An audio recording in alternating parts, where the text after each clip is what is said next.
Welcome back, everyone. They're playing that game. Yes, indeed they are. Welcome back to another session, session 52. Let's recap last week so we can get into the meat of this week's session. Last week, the group were inspecting strange cocoons. Jak had cut one open, and spiders started to crawl all over his hand, his arm, and his face. As they unlocked some of the other cocoons, they found spiders. They found a human figure, wounds, blisters all over their bodies. Seemed to be the woodmakers that Felix was looking for when he was sent off on this mission. Some of these cocoons, as opened, they fought off these tiny spiders. And the group proceeded deeper into the darkened forest, coming across even more cocoons. Eventually finding a lost woodworker for Felix, a muscular dwarf with tattoos down his arms, but also deceased, covered in cuts and boils all over his body. Moving further in, Felix noticed some glowing orb hovering over Darius's head for a short period before it disappeared, seemingly invisible to all the other people in the group. Shortly after this, some of the group catch a glimpse of something red flying above the forest directly above them. Eventually reaching a small ravine that dips into a clearing with some large spiders at the edge. They see a tree in the middle with 3 cocoons attached to it. Mastos used a spell to increase the chance of the group moving forwards unseen, and then walked out into the open and started talking to one of the large spiders. The spiders seemed to lead him down towards the tree as he followed it. Felix, seen the cocoon at the top of the tree was unfinished, and a body inside immediately activated his boots and flew up to free the person inside. Seeing this, the spiders began to attack the group. During the fight, Felix managed to free the figure from the cocoon, unveiling a brown-robed human as he fell to the ground. As the group dispatched the large spiders, a solid white area of the clearing started to break apart as a huge spider awoke and charged at the group. Dana, seeing the person that she'd possibly been looking for and need help, ran to the robed figure and disappeared with him. As the group continued to attack the spider, Darius eventually infused Mastos with Demantrum's energy. The change taking so long to happen, Mastos was starting to doubt as to whether it would happen at all. Jak, Reditus, and Felix continued to pummel the spider as boils laden within surrounded, and the webs continue to burst and spray all over the group. Felix hitting the spider with a series of thunderous punches, flying into the air and slamming his fist through the center mass of the spider, shattering its body all over the area.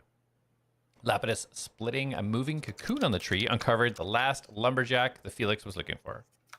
The panicked human wanting only to get out of the area as possible, the group found Dana just outside the ravine, tending to the still unconscious brown-robed human.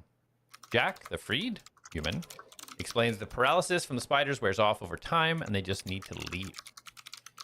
Through the ripped webbing in the area above the clearing, the group see a red dragon soaring above with a rider on its back. Mastos uses the seed to open a portal within a tree near them, using the power from the keys within the ATLADS chests and the seed, bringing the group back to the Caterva hold. Dana had only one focus, and that was to look after her rescued hero and begin setting up a safe place for them to rest. Felix tells the group that he must return Jak to Durham as soon as possible to complete his promise to Julia. Felix says his goodbye, escorts Jak away from the group towards Durham. We'll be back to see what happens next. Through shattered lands and broken sky, the keys ignite, the lost must rise. Bound by fate, by blood, by steel, a world forgotten, a truth concealed. Atlas forged in flame and dust, a heart of gears, a soul to trust. Jak the hunter, silent, keen, a shadow's wrath, the watcher unseen. Darius speaks with silver tongue, a tale half truth, a song unsung. Mastos walks where wild winds call upon, to earth, to beast, to all. ATLADS rise, the night is long, through fate and fire stand and strong. Keys awaken, shadows call, one by one the mighty fall. The mighty fall.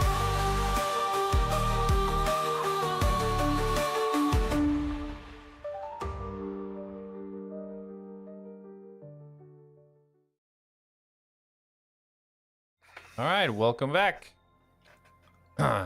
Mastos is just having some technical issues. He's tweaking as we go. There we go. There we go.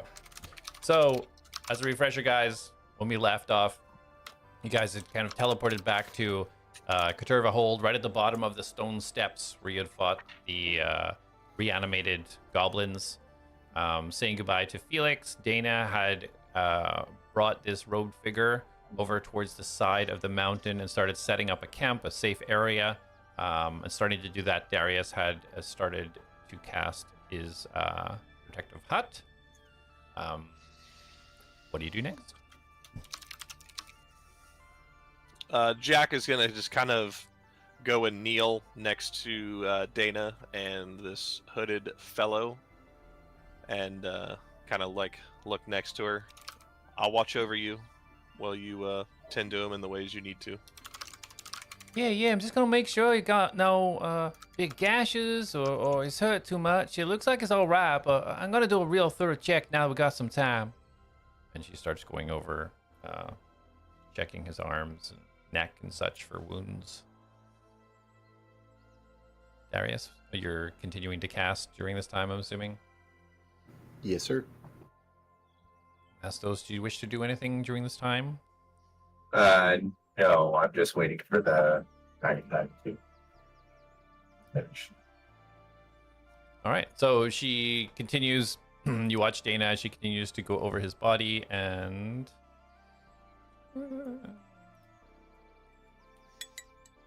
she. Ooh. Yeah. Okay, this is good. His heart's regular, so I think he's okay there, and I don't see any major wounds. I think he's gonna be all right. I think we just have to wait this one out. He's going to be paralyzed from that venom, like that fella said. I think he's gonna be okay. You're gonna be okay, sir. You're gonna be okay. And she starts kind of like stroking his hair out of his face and cleaning off. She takes out a cloth and starts cleaning off some of the white kind of viscous fluid and liquid that is kind of coating his body.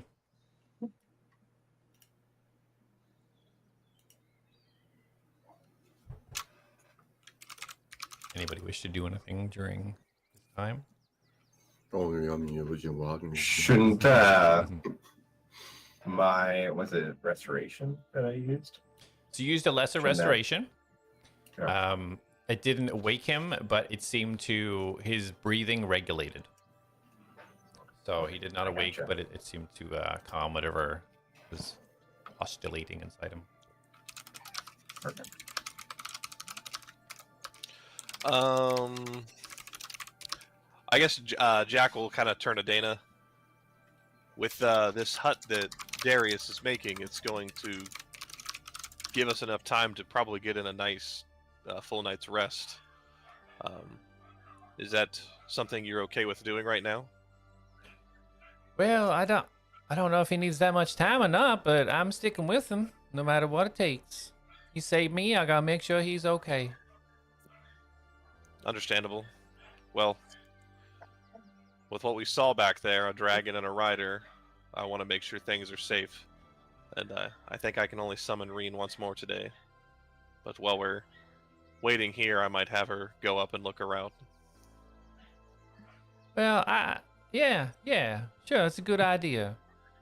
I know you got in there, and maybe could check it out while we're waiting, or somebody could anyway. She And, points over at the ruins. You mean down in the ruins? Yeah, we got the door open. Did Mastos go in there? Well, I tried. What was down there, anyways?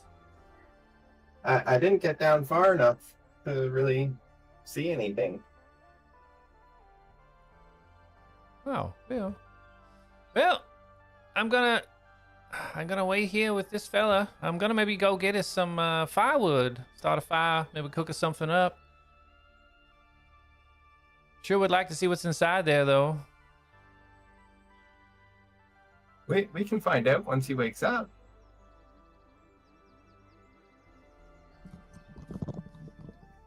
All right, good idea. I think that's fine. And as Jak's kind of sitting there, he's going to hold his hand out and he's going to re-summon Reen. This time with fire. We're feeling fiery today. Okay. And Jak's just going to like look at her and think, it's possible Villian's around. I'm gonna have you fly up in the air and look about, do a 50-meter perimeter around us, and I'll watch you through the stones. If you see anything, report back to me. Yeah, as you summon her down and you just see the tip of her wings start to appear just about 3 feet to your right as it kind of ripples, almost like a heat haze when you look on a beach and you kind of see that haze coming up. You just see it unveil the rest of her wing, her body, her other wing, as she just kind of apparates in front of you. You kind of feel the heat radiating off her. Just bends her neck around, kind of hearing the command, and swings her head around and kind of takes a look over to Dana and kind of like just kind of twists her head a little bit before she dips it down and flies up in the air. And then Jak gets this little stone out, and he just kind of is going to be eyeballing it the whole time. Okay. So at this stage, Darius, you would feel the completion of your incantation. So like just before it's about to finish, I would call everyone over. Yeah. I think they know enough now that activation of that spell that they'd come into it will kind of go like that for now, unless somebody is clearly like halfway across the map. Yeah, so what does it look like? Is it just see-through or? Yeah, what time of day is it? You guys got here at 1:30 afternoon. Okay, so not 2:30. So the dome will apparate over top, and it actually like looks like the night sky on the inside. And on the outside, it's just like a black orb. Okay. Yeah, so as you finish this, and Dana starts kind of going in and out, gathering wood for the fire, even though it's quite good temperature inside. She starts bringing it anyway to try and make it a little bit more homely and try and maybe cook up some food.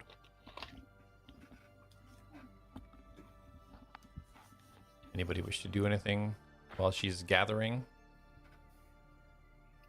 I mean, I can't leave, so I'll just lay down. Yeah, I get ready for it to cast. I am. It's already cast. It's up. Yeah, so it just completed. No, your head's set off. It just completed. It's cozy, warm inside. Has like a night sky with the neon side, and Dana's kind of going in and out, gathering sticks for a little fire to build in the middle. And Jak sent Reen up, flying above to check out the area, look for the dragon. Mastos is ready to cozy up and sleep. Okay. What a long day. The longest 4 hours of your life. Yeah, so Dana brings some in. You see her kind of start to spark up, takes a flint out, starts sparking up this small little kind of tripod of a campfire that she's constructed. Jak, as you're looking through the Seeker Stones, it's a little bit nauseating, as it kind of like is swinging just a little bit from her neck as she kind of gives her thrusts. You get that like almost seasickness looking through this. But you do see the coverage of the trees. You can see that distinctive change in the green and foliage of the healthy trees, kind of changing into that strange black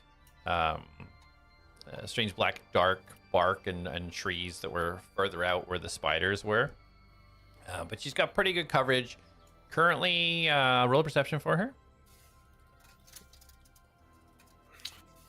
Let us see. Ooh, good roll. And she gets my proficiency bonus.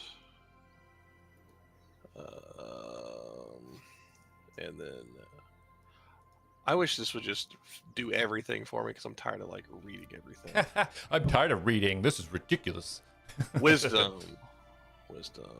So, 24. 24. Nice. Good job, Reen. Yeah, she's kind of batting around and kind of taking a look. She flies a little bit lower to the tree line to try and kind of laser in on what's lined up there. She doesn't currently see a trace of whatever dragon you guys seen before you teleported out. As far as you can see, it looks clear in regards to the dragon. The only real thing she's picking up is she sees the water out to the north as the mountains kind of like tailor down to that, with the huge sands and small sand dunes lead out towards the water.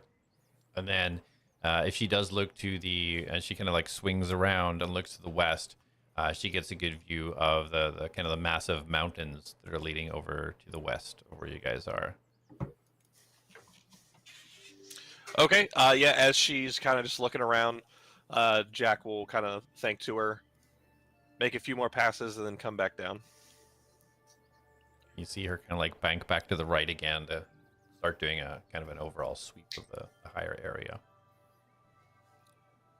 Go. Get out of the room. Go. Shoot. As she does do a sweep with that perception check, as she kind of like starts to sweep around to the right again, and you get this kind of vision through the thing, seeing north across this beach. You do see this tiny little black speck. It seems to be traveling from east to west along these sand dunes that are leading out towards the water. And then she loops block's back not around and sweeps the area and keeps an eye out, starting to do more circles. How far away is the black speck from where she's at to where we're at? It's miles away. It's it would be like if she was still flying, probably a good 40 minutes maybe to get there. Okay. It's a good distance away. Then Jak's not concerned about it. Okay. Yeah, Jak's just gonna keep watching and Okay. wait. So as Dana kind of finishes the fire, she kind of like starts looking through her pack. And doesn't see anything. She doesn't seem to be excited about anything she sees within the pack. And you guys see her sit down, and she crosses her legs and kind of puts her hands together, and she starts muttering some words. What's everybody else doing? Chilling in my little dome. I'm already sleeping. Okay, Mastos is out. Jak will kind of bounce back and forth between checking on like where Reen's flight and what Dana's doing in general, but he's not going to disturb her. He's gonna let her do her thing. Okay. Yeah, so about 10 minutes goes by, on Reen doing these sweeps. You can see again with that perception check. You can see very far now from you guys to the southwest.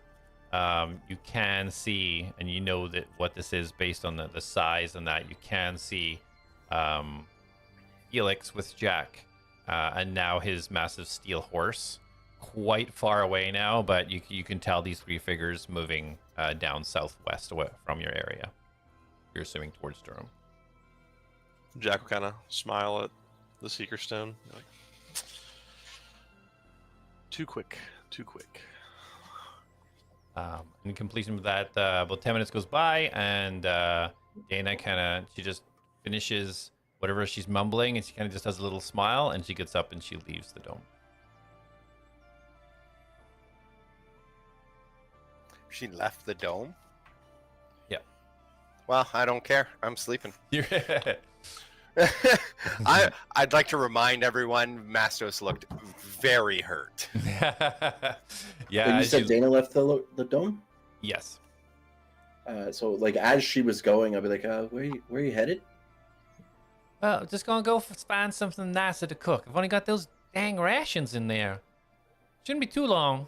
Bring it back and cook something up nice. You're pretty good at scavenging for the food as well, huh? Well, used to being on my own. So, yeah. Shouldn't be a problem. I feel like we would have got along on my island. Yeah, you mentioned this island. What island you from? One of them? Dorksburg. Does my island have a name? I don't even know if my island has a name. All right, Pretty sure that's they fair. all do. Okay. Well, maybe that's something you should learn. We find out where we're from, helps us to show where we're gonna go. I think, anyways.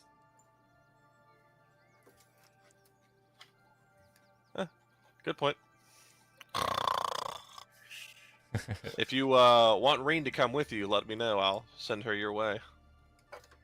I'll give a holler if I need her. Thanks, sugar. I saved Jak's background over here. And as she says that, yeah, she leaves the dome then. Yeah, Darius, as you glance over at Mastos snoring, You can just see he's now laying in a pool of his own blood. Like it's just there's gashes all over him. There's green edges to some of the wounds with the poison that's soaked in. But he seems to be quite restful right now. Almost dead like. Almost dead. Jack will scoot closer to the robed man. Yes, Dana's kind of like propped his back up just a little bit on the edge of the rock so he's not laying flat down. In the thoughts that there's any fluid or anything, maybe drain down as opposed to go in. So he's kind of got like propped up and he's just still unconscious. That's smart. Jack will get his like bedroll out and lay it near him as like extra cushion. Yeah, sure. Rolls nice. You picked a nice flat surface, so not too bumpy. Works out well.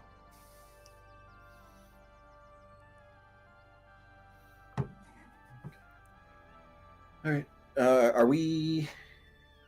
I guess we're short resting, right? We're not doing a long rest. Guess it depends what you guys decide.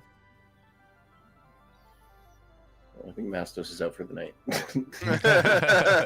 That slow rise of my head. You see the corner of his eye, Mastos just kind of like. Good luck. Okay, we're going to sleep, and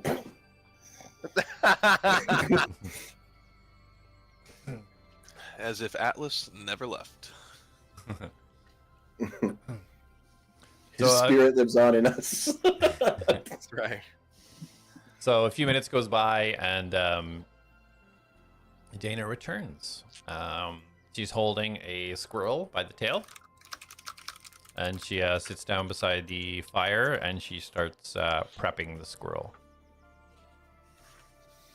It ain't big, but, you know, it's nice to get a little bit of fresh meat.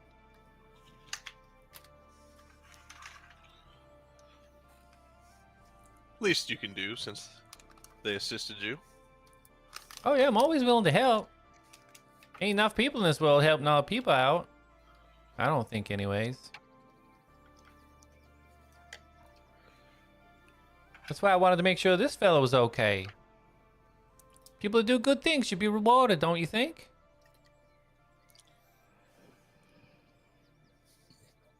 I do.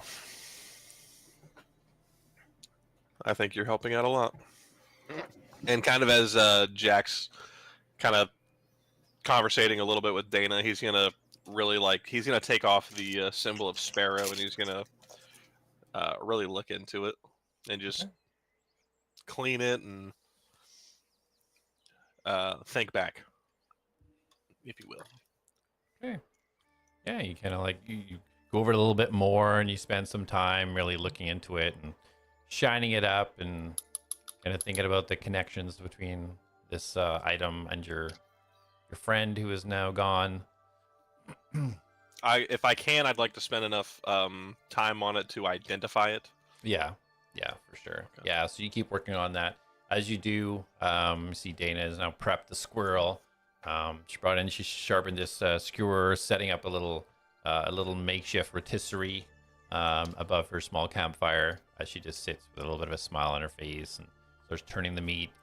You guys can now get that smell of that kind of fresh cooking meat starting to fill the dome as she kind of just smiles and kind of her mind just kind of drifts off as she slowly turns the squirrel over.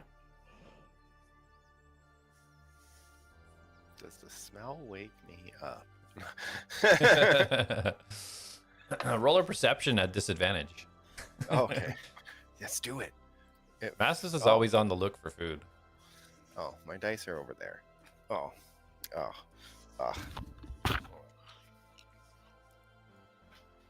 my toe!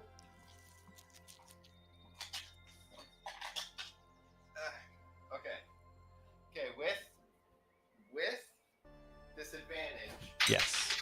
Oh, one right off the table. Oh, that's a D8. Okay, 13. 13. Okay. No, you do not smell it. Woo! However, while you dream, you kind of open your eyes within the dream and you look around and you're some strange hall. There's marble floors. You see these beautiful stained glass windows across the side. And to your left, to your right, in front of you, behind, you see these massive banquet tables. And you see deer leg upon deer leg, boar chop upon boar chop, just stacked up and lined all around you. And the drool just starts dripping down your mouth. There's now a pool of drool and blood mixed. Intermingling. All right, well, who's hungry? I think she's ready. She pulls off the spit and starts carving off little pieces of meat from the squirrel. I'll just use my rations. You save that for him and yourself. All right. And Darius, did you actually go to sleep? Mm-hmm. Okay. So she turns around to give Darius a little piece and just kind of sees him and just kind of retracts it. Oh, well, looks like y'all a bit more tired than myself. Maybe I should just do a little walk around, make sure the area's clear. Maybe I'll check in on that place up top. I mean, we're waiting anyways. I can go with you, but I had figured you'd want to stay by this gentleman's side till he's awake. Well, I know this dome here. It'll be all right while Darius is here, so I know he's safe. Maybe I should stay here. I mean... Oh, yeah, you know, I'm not feeling that good. Never mind, I just checked my head. The blood starts slowly coming down for your I'll head. come with you. If you give me an hour, I could go with you. Oh, don't worry, sugar. I'll go check it out. I'll be right back. I can look after myself. I got my bow. I got my swords. That's all I need. I'll be back in a few minutes. Give me 30 minutes. You don't see me come back, then maybe get a bit worried. Jak kind of nods. Okay.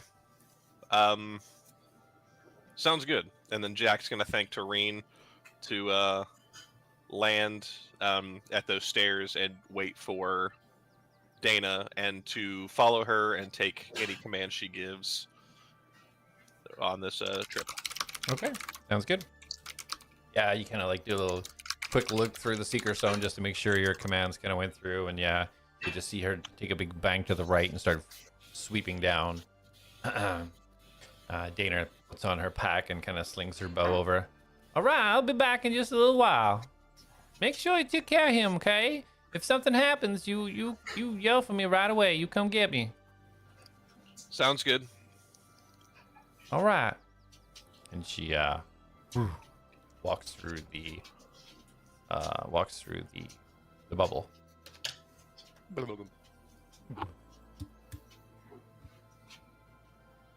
All right, Jak, you're the only one conscious right now. Are you? You're still kind of just looking at and going over the sparrow symbol, right? Yes, Jak is going to finish looking at the sparrow and then probably pass out. Okay, perfect. Well, so far, happy to end here within an hour. So if you want to mark off a short rest, you're more than welcome to do so. Anybody who's within the dome, just in case you don't get your long rest somehow. I'll do it if we don't get a long rest. Okay, no worries. All right, so Jak, as you kind of study this thing, you're trying to like make the connection between, in your mind, making the connections between this symbol and the memories you have of Atlas, trying to put it all together. And as you do,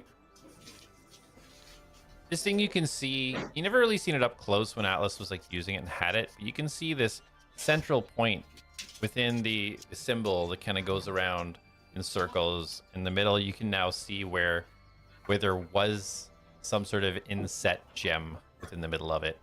And knowing that this was probably the diamond that had been used and burnt to save Harper.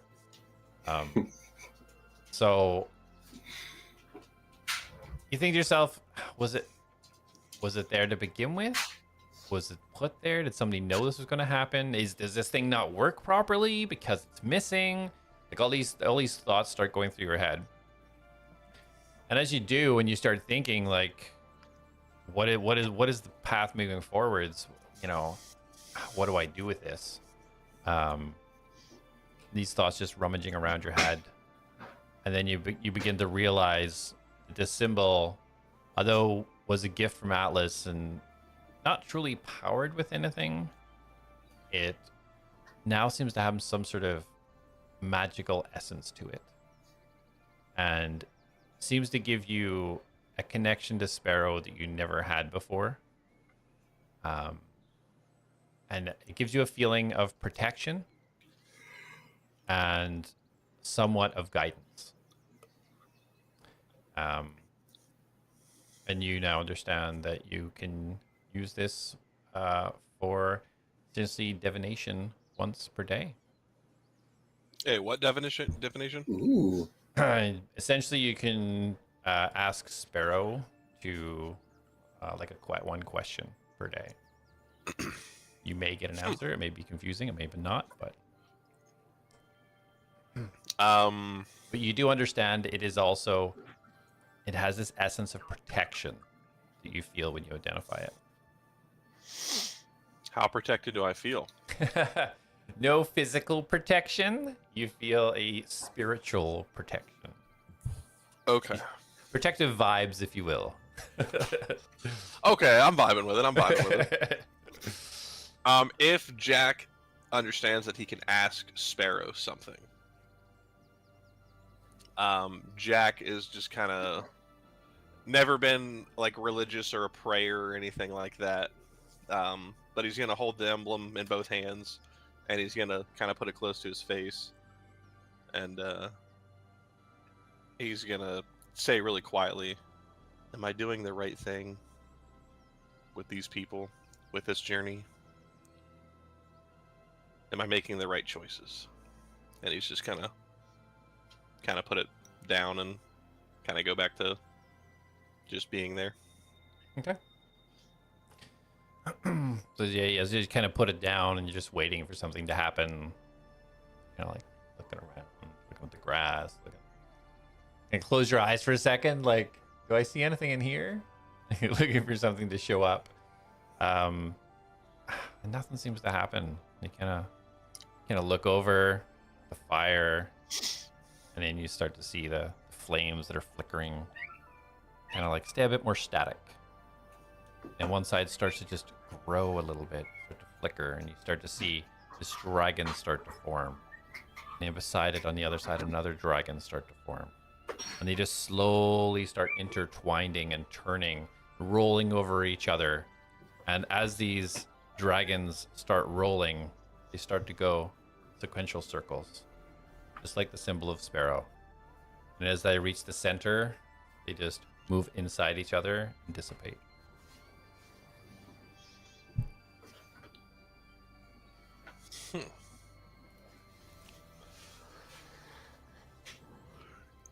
Jak's eyes are gonna.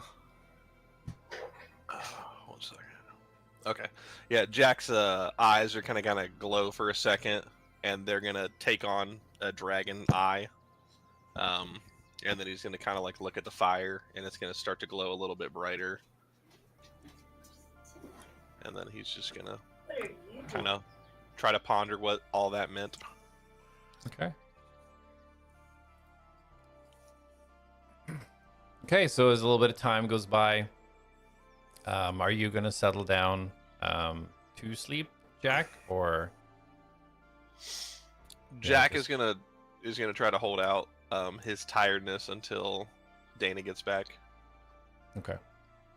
So like he's fighting it, like he is tired and he wants to sleep, but he said he was gonna watch over the guy, so he's kind of like sitting back near the guy, and he's got his seeker stone out, and he's kind of peeking at it periodically, and Okay. might doze off for a second and snaps back up to check it again. Perfect. Yeah. So about 20 minutes goes by, and checking in the Seeker Stones, you see kind of like different stages of her going up kind of the stone steps, and then you see her going down the actual stairs that you guys opened into these ruins. And with the kind of the dark vision, you see her kind of rummaging around a room. You can see there's like papers all scattered. There's kind of a desk in the corner. There's a doorway to her right that she doesn't go in. She kind of just briefly checking the things that are in the open. And then you see her turn and start to walk back up the stairs again with Reen right behind her. Reen kind of like checking back every few seconds to make sure that there's nothing following, but she seems to be making her way back to the dome. Cool. A couple minutes later, you see Reen's head kind of poke in and see you, and then immediately comes over and kind of curls up beside you, putting a wing just over your legs, as you see Dana come in as well. All right, well, there's not much in that first room, but I didn't want to go too far just in case, you know? Those weird goblin things, if there's more in there, I don't want to put myself in a bit of trouble, so maybe we all go in together. Jak kind of reaches down and pets Reen for a second. As he just falls back and sleeps. Okay. Yeah, you very easily fall asleep. The exhaustion of the battle. And the teleportation, which doesn't feel good when you were pulled through those trees. So yeah, you guys go in uninterrupted for your long rest, so everybody can mark off a long rest. Hell yeah. Including Dana. Hooray! Marking it off, sir. Yay. I feel refreshed and rejuvenated. I are rejuvenated. I are. And a long rest is when I would... No, preparing spells is in the morning, right? Well, you can do it at a long rest. We're not going to stick it to like new dawn or whatever. I consider a long rest. Yeah. You said it. Thank you. You're welcome. Good heavens. Yeah, as you guys come to, you see Dana still sitting there, cross-legged. It looks like she's kept the fire going.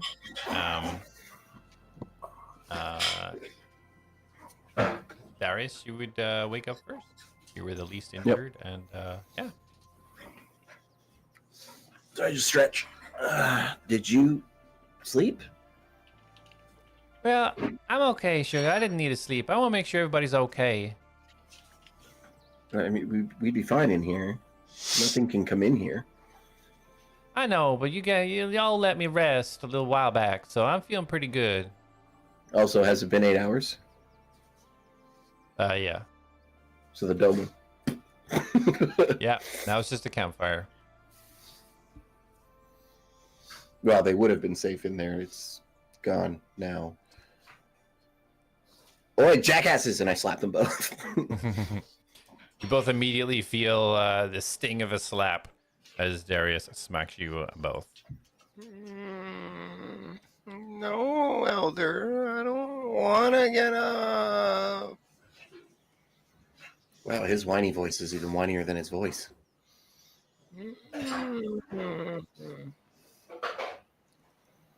Hey, Dana, do you happen to have any brown bean juice?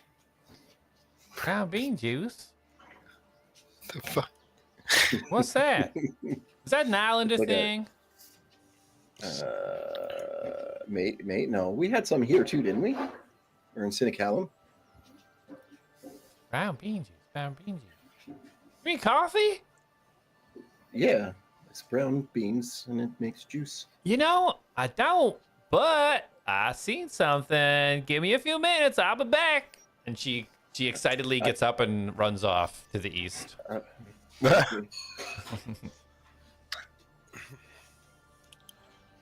Jak and Mastos, you are abruptly awake. Do you wish to do anything? Jak kind of like leans up slowly, lets Reen just continue to lay on him, and he just kind of pets him or her. Dana said she went down there and looked around in that little room we opened yesterday, so she said she didn't want to go too far. So that might be our first task this morning. Yeah, I think we should go see what's in there. And Jak looks to see if the the hooded figure is awake yet. Yeah, so you look over to the hooded figure, and he still looks not awake.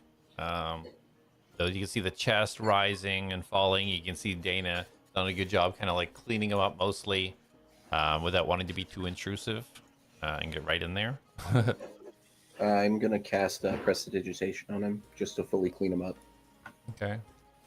Yeah, as you cast Prestidigitation, you hear like a mumbling, like it's incoherent, just noises coming from him, not actual words. Oh, well, at least now when he wakes up, he'll be clean. Jak is gonna kind of put his hand on the guy's leg and kind of shake him to see if he moves or wakes up. Okay. Yeah, you get a little bit of a shake, and you just continue to hear this little incoherent mumbling.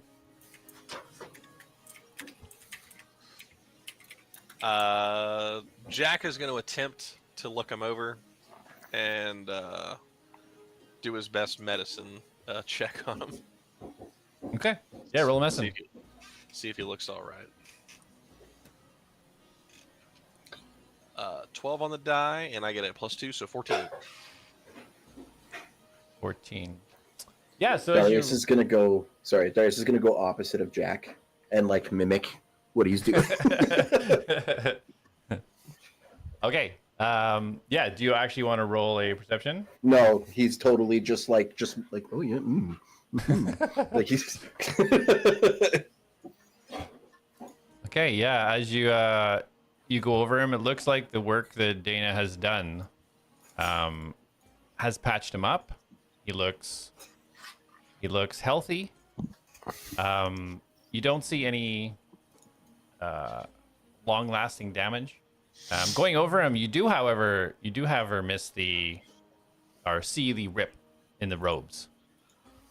So you can kind of put it together that this was confirmed to be the person that she was looking for.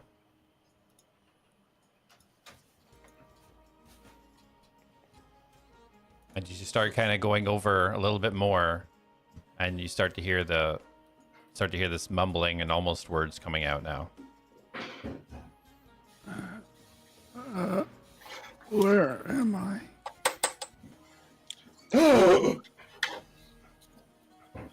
Bruh.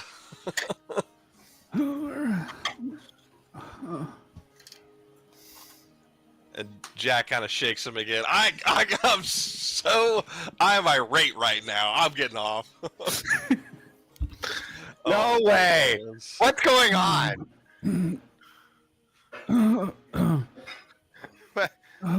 What's going on? Are you okay? Where?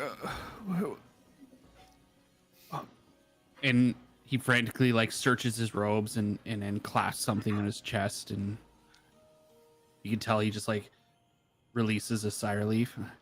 I think so. Who are you? Who are you guys? I'm Jak, and then he's gonna point at Mastos. This is Mastos, and he's gonna point at Darius. That's Darius, and then he's gonna put his hand on Reen's head, and this is Reen. And you can tell he like Telling... you can tell he immediately just like kind of startles back, kind of like pushes himself back up. What do you want with me? What do you? Whoa! It's okay. Don't hurt me. It's please. We didn't. No, we actually kind of saved you. I mean, it was also someone else. I think you saved her, and then What? yeah, it's good. No, there was. A dragon? Yes, I'd seen. Yes, I seen that. Yes. They were gonna kill that girl, and I just ran. God, I ran again. Well, what you did saved her life, so don't feel too bad. She's okay. Yes, Yeah. she insisted we come get you. Oh man, I shouldn't be here. I need to get going. I'm so sorry. Well, Ah. don't leave without thanking I- Dana in person. Who? Darius is gonna put his hand on his shoulder, but like firmly. Uh, Why are you in such a hurry, friend?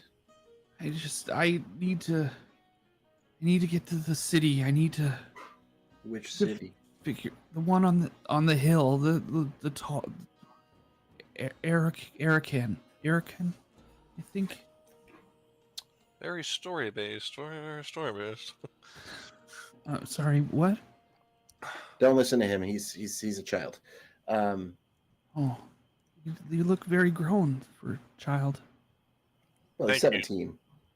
Oh, well, I mean, I've met some adults that age. I'm sorry. I need to get going. If you did help me, I thank you very much. But I don't need to be a burden anymore. Well, you're not. Dana wants to thank you for saving her life, and then you can thank her. Don't know how I Saving yours. saved your life. I don't.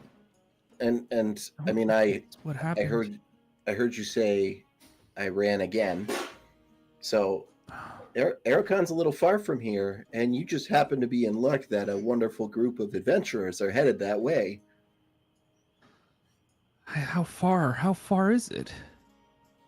I knew I was going the wrong way. I pull out the map, and I like point. I'm like, okay, see, Aracon is here, and we are here. And apparently, this route is extremely dangerous. And he points like the route that we were going with Dante. Mm-hmm. Yeah. Dante. And then he continues to explain that going around this way, it's actually safer.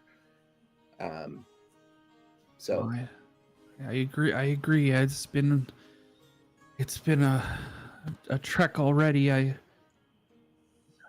attacked by a bear and someone came out of nowhere and just like, pulverized it and ran from there and I found the girl and they were gonna kill her and I ran and then kind of black there. I felt like a stinging sensation and oh yes, you were poisoned very badly. Big spider. Yeah, I am not built for this. that's okay. We killed the spider and we cured your poison. Oh, When you hear from Mastos and like the ear perks when he's like talks about the bear.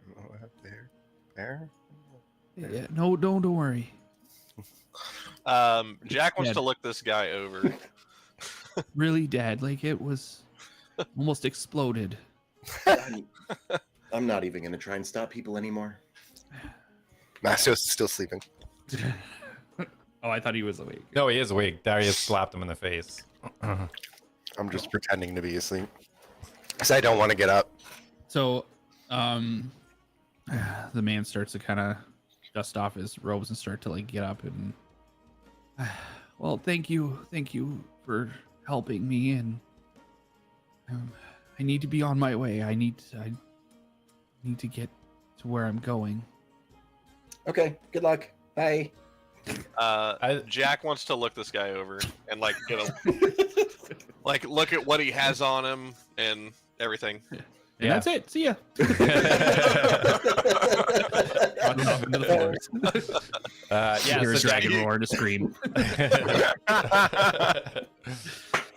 Jack, yeah, you give him the kind of the once over now that he is standing up. Elion, I'm what checking does he see? my things, and I see me kind of pull out like a large book and just like check through pages and kind of satchel it away.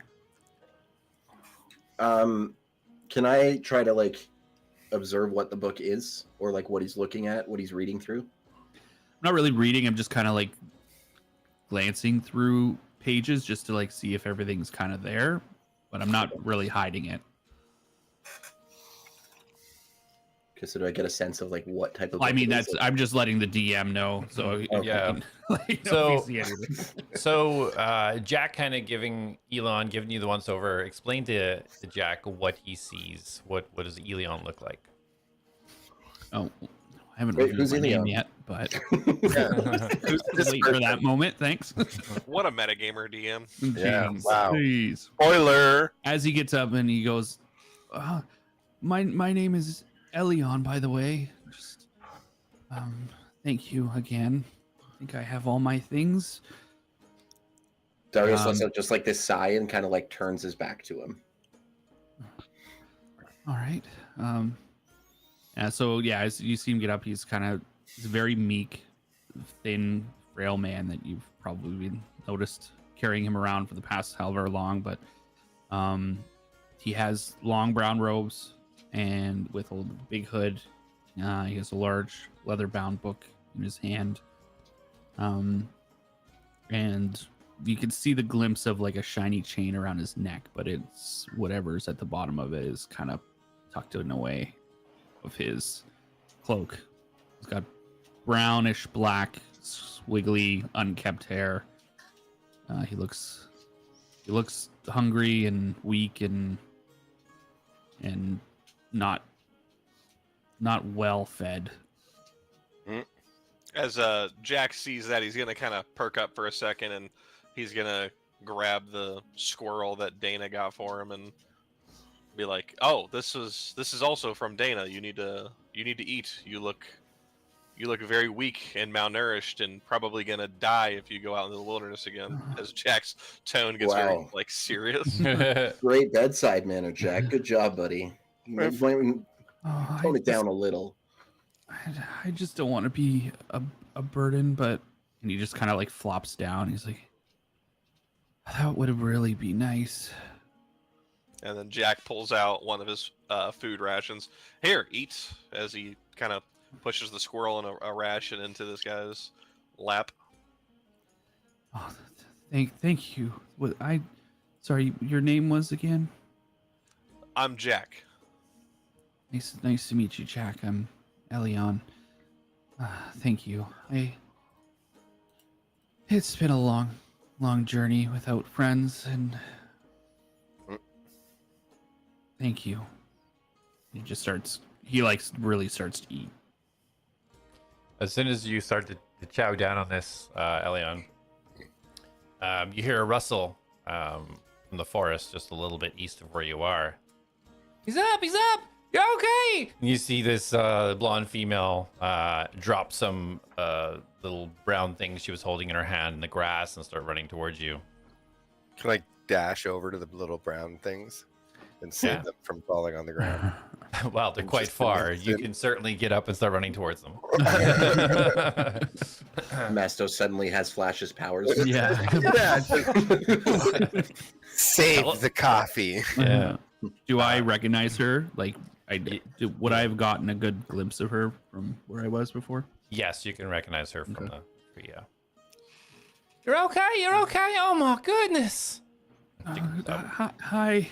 Yes, I'm okay. I thank you for helping me. I heard I was very close to not being of this world.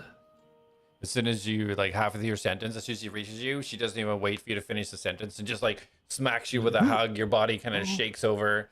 Oh my goodness, I'm so glad you're safe. I wouldn't be here if it weren't for you.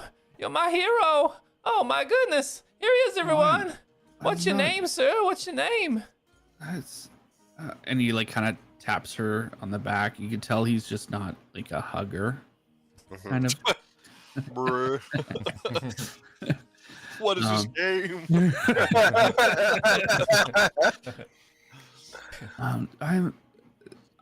Sorry, ma'am. I'm not a hero. I didn't save you. You saved me.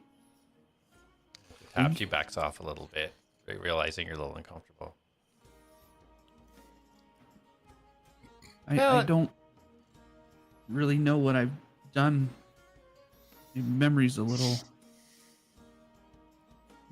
little foggy. Well, whether you meant to do it or didn't meant to do it, you did it. And I'm here because of you, and I appreciate it. We want to make sure you're okay. You're my hero, whether you say it or not. Whether you believe it or not. And Jak kind of okay. elbows her. Maybe get an autograph. Do you, He's funny. He's funny. I'm sorry. You. What was your name again? My name's Dana. What's your name Dana. again, sir? It's Elion. Leon, nice to meet you. Yeah, that's. Do you know what happened? Did you see how I saved you? Well, they had me tied up to the tree, and you came in, you distracted them. You pulled them away. Billion, Sunak, and that dragon of hers. Pulled them off into the forest. Give me enough time to get away. I don't know what happened after that, but you must have put up quite a fight. Found some blood and everything. Jak kind of like looks at her for a second. Did you have time to lay a trap as well? Well, I was pretty hurt, so I thought if they come back, maybe I could get them before they got me, but it only set at one. I like to go for a trifecta. I like to go in a triangle formation. Finds a little bit more secure. That's what I like to do, but I didn't get a chance to do that. I was hurting so bad. I'm sorry to interrupt. You said you found blood, and you didn't hear anything. I just been having some bad memory issues. Well, as for hearing anything, as soon as you ran into the forest, and that dragon and them there people followed you, I heard the roar of that beast. I heard the fire erupt from its gullet, and then I ran. I heard nothing more. You can tell, like, he's just like kind of thinking to himself and like shifting through his memories, and you can tell he kind of grasps something that might be a glimpse of a memory of what happened, and he just kind of like he turns and lifts his robes up from his back. And do you see anything there? Am I hurt? Any burns? And Dana moves around behind him and kind of like starts going over, checking now that she kind of has permission to go a little bit more deeper into him. Sure. Yeah, there's some scars back here, fully healed though. But yeah, definitely some damage done back there. I don't know if I did get too far away. I remember a roar and some burning. I need to get going. And he kind of like just kind of pushes on his chest a little bit. Are you guys are going to the city? Is that right? It is one We of our are. destinations, yes. I tell you what though, Elion, is it? Yes. Why don't we test you to make sure you're feeling up for your long road? There's a fancy dungeon over here that we're gonna go finish exploring, and if you can pass through that with us, I think I'll feel comfortable enough, and most likely Dana will feel comfortable enough letting you go back to travel. Oh, is that really the best way to test someone? Is exploring a dungeon? I think so. And then Jak's gonna pull out of his bag. He's gonna pull out the shield and a staff. I don't know what you're into, but you don't look like you're armed at all. So, what he do just you like what- grabs? He kind of like looks at the shield and maybe like kind of grabs it for a second, and just like his arm drops, and just out of his hand. I'm like, well, that's really heavy. I'm not really into anything that's in dungeons, or I mean, maybe I can kind of hang back and watch. Well, Jak's gonna kind of put the shield away, and he's gonna twirl the staff in his hand. Well, I looked over this thing, and it's magical. It's a stick. You can hit somebody with it, or you can turn it into a snake. So, what's better than a pet and hitting somebody with a stick? I should have. I have a staff. Did you find one with me? Is there? I didn't see one. You kind of fell out of a tree, and I didn't catch you, and then Dana ran off with you.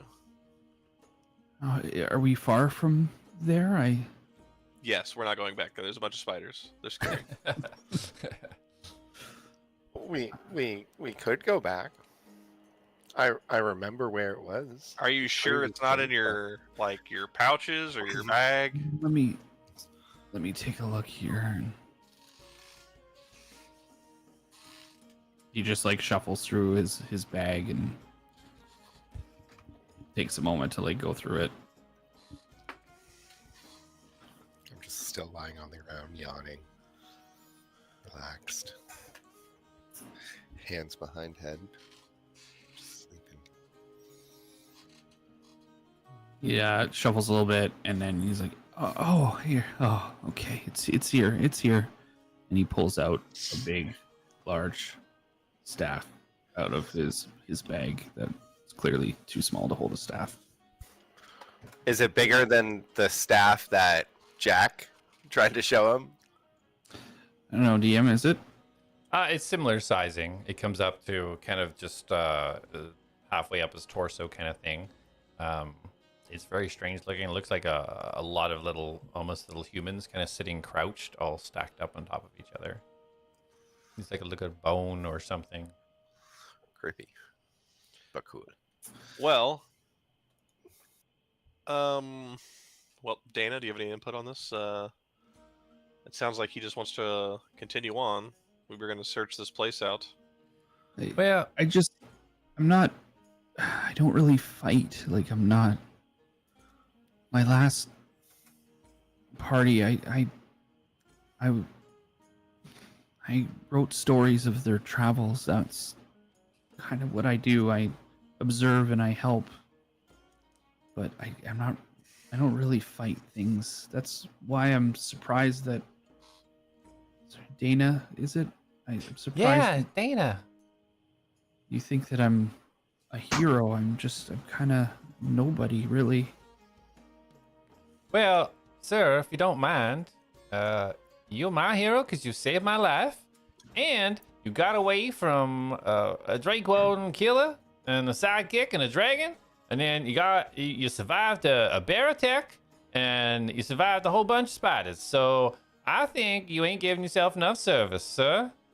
Yeah, you can add hero to the title of coward and run away and all that stuff. I was gonna say, Jak, that's rude. surviving. He said it, I'm sorry. It's true. It's true. Surviving isn't being heroic. It's Surviving's being the fittest. And I stretch. Let's Or- go. being too lucky. Well Sometimes. then, Take it from me, friend. You can never be too lucky. do what you do best and sit in the back and call out anything that happens. You can tell me the stories. I love stories, and I like perk up, sit up. Hi. And Oh yeah, this Miss Mastos, if he changes into something like an elephant or something, don't worry, he can do that. He's a druid and he changes all kinds of things. Might surprise you, so just be prepared. Oh, okay. Okay. And Darius, tell him what you do, Darius. I can sing songs. Oh, I've met a few that sing quite well. Jak, tell him what you do. Jak kind of like looks at Dana, looks at Alion, and then he does a backflip.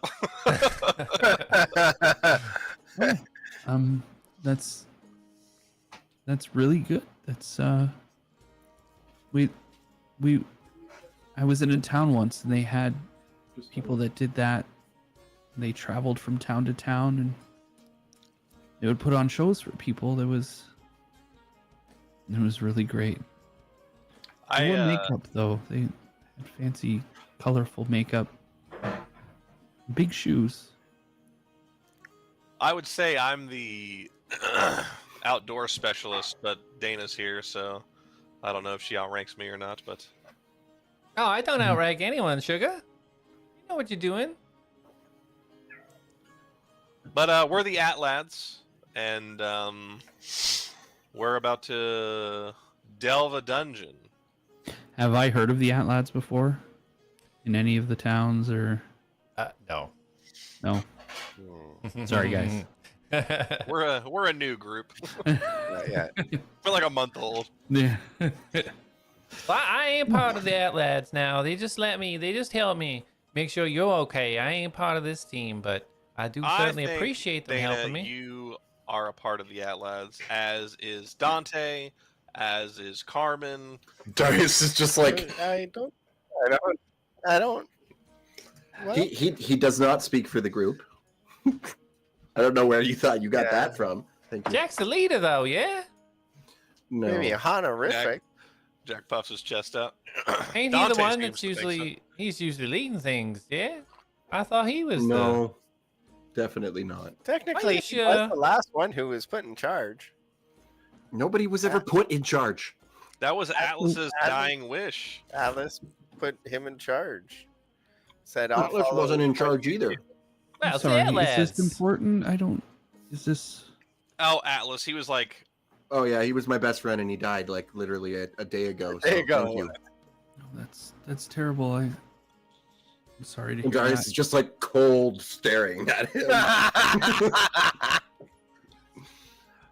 not I mean- actually said. Jack's Yeah, I'm- not actually gonna say this, but I would. He Rue wasn't your dead. character. He still gets owed $25. Who's owed money? Nah, Jack didn't actually say that. That's what I wanted to say. But, well, regardless, we can take you safely there. And if you feel like you have to run away during a fight, run away during a fight. But we're very capable. Okay, well, thank you, and I can pay you, or I can write for you. Excellent. You can pay. Well, okay, I'll need to make some money. That's fine. I know how to make money. And just like that, he owes Jack money again. Hooray! So, I'm interested in checking out this dungeon. No, it's is it actually a dungeon? Like, I don't know. I didn't go down there. Dana, what did you get from it? Darius walks Well- up and like puts his arm around him and whispers in his ear. He's like, "It's a creepy sex dungeon." who yeah. To Elion. Oh, okay. I wasn't sure. I don't think I can write about that. Why not? People write about that all the time. It's not really what I do.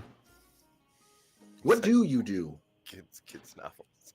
Well, I document the travels of people and I kind of help with puzzles and problems. And I'm pretty smart. I know some things. Do you Can you know? elaborate? Do you know a lot of things, or do you know a little things about a lot of things? It depends. I really like books. I like reading. So I know nothing in particular, just whatever seems interesting at the time. Like glyphs, I really like glyphs, their meanings and how they come to be, and especially the ones from like past old gods. And anyways, yeah, I mean I can help with that kind of stuff. Jack kind of says out loud, "Excellent! Let's," and he's gonna kind of put his hand behind Elion's back to kind of guide him to the staircase, and then he's gonna look at Dana. Well, there's some glyphs we'll have you read in a second, as he's like telling her to get moving. Oh, okay. Well, yeah. Let me clarify. Seems everybody didn't remember when I explained about this place, but it ain't no dungeon.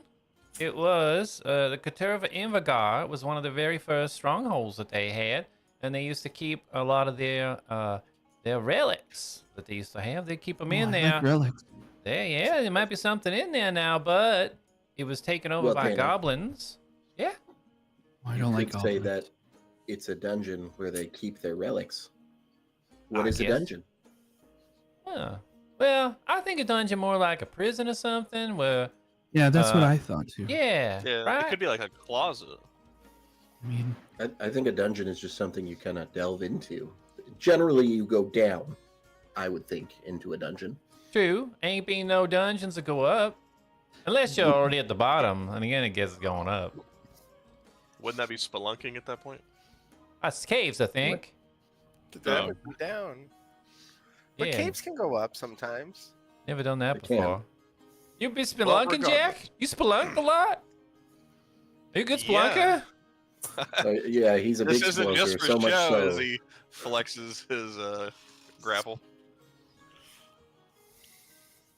Well, yeah, I'll go with you for a little bit. But I did find my hero, and he's safe. And she kind of gently puts her hand kind of on your shoulder a little bit and gives you a smile. So I'll maybe stick with you for a little while, but I got to get to where I think I need to go. So, To the keepers. yeah. I need some guidance. I don't know where to go from here. Jack, didn't we also need to go there? And he pats the bag. I do want to go there. I was told to go there. Mm. All When you right. say story man, you down for an adventure? yeah, I guess if it's a dungeon, but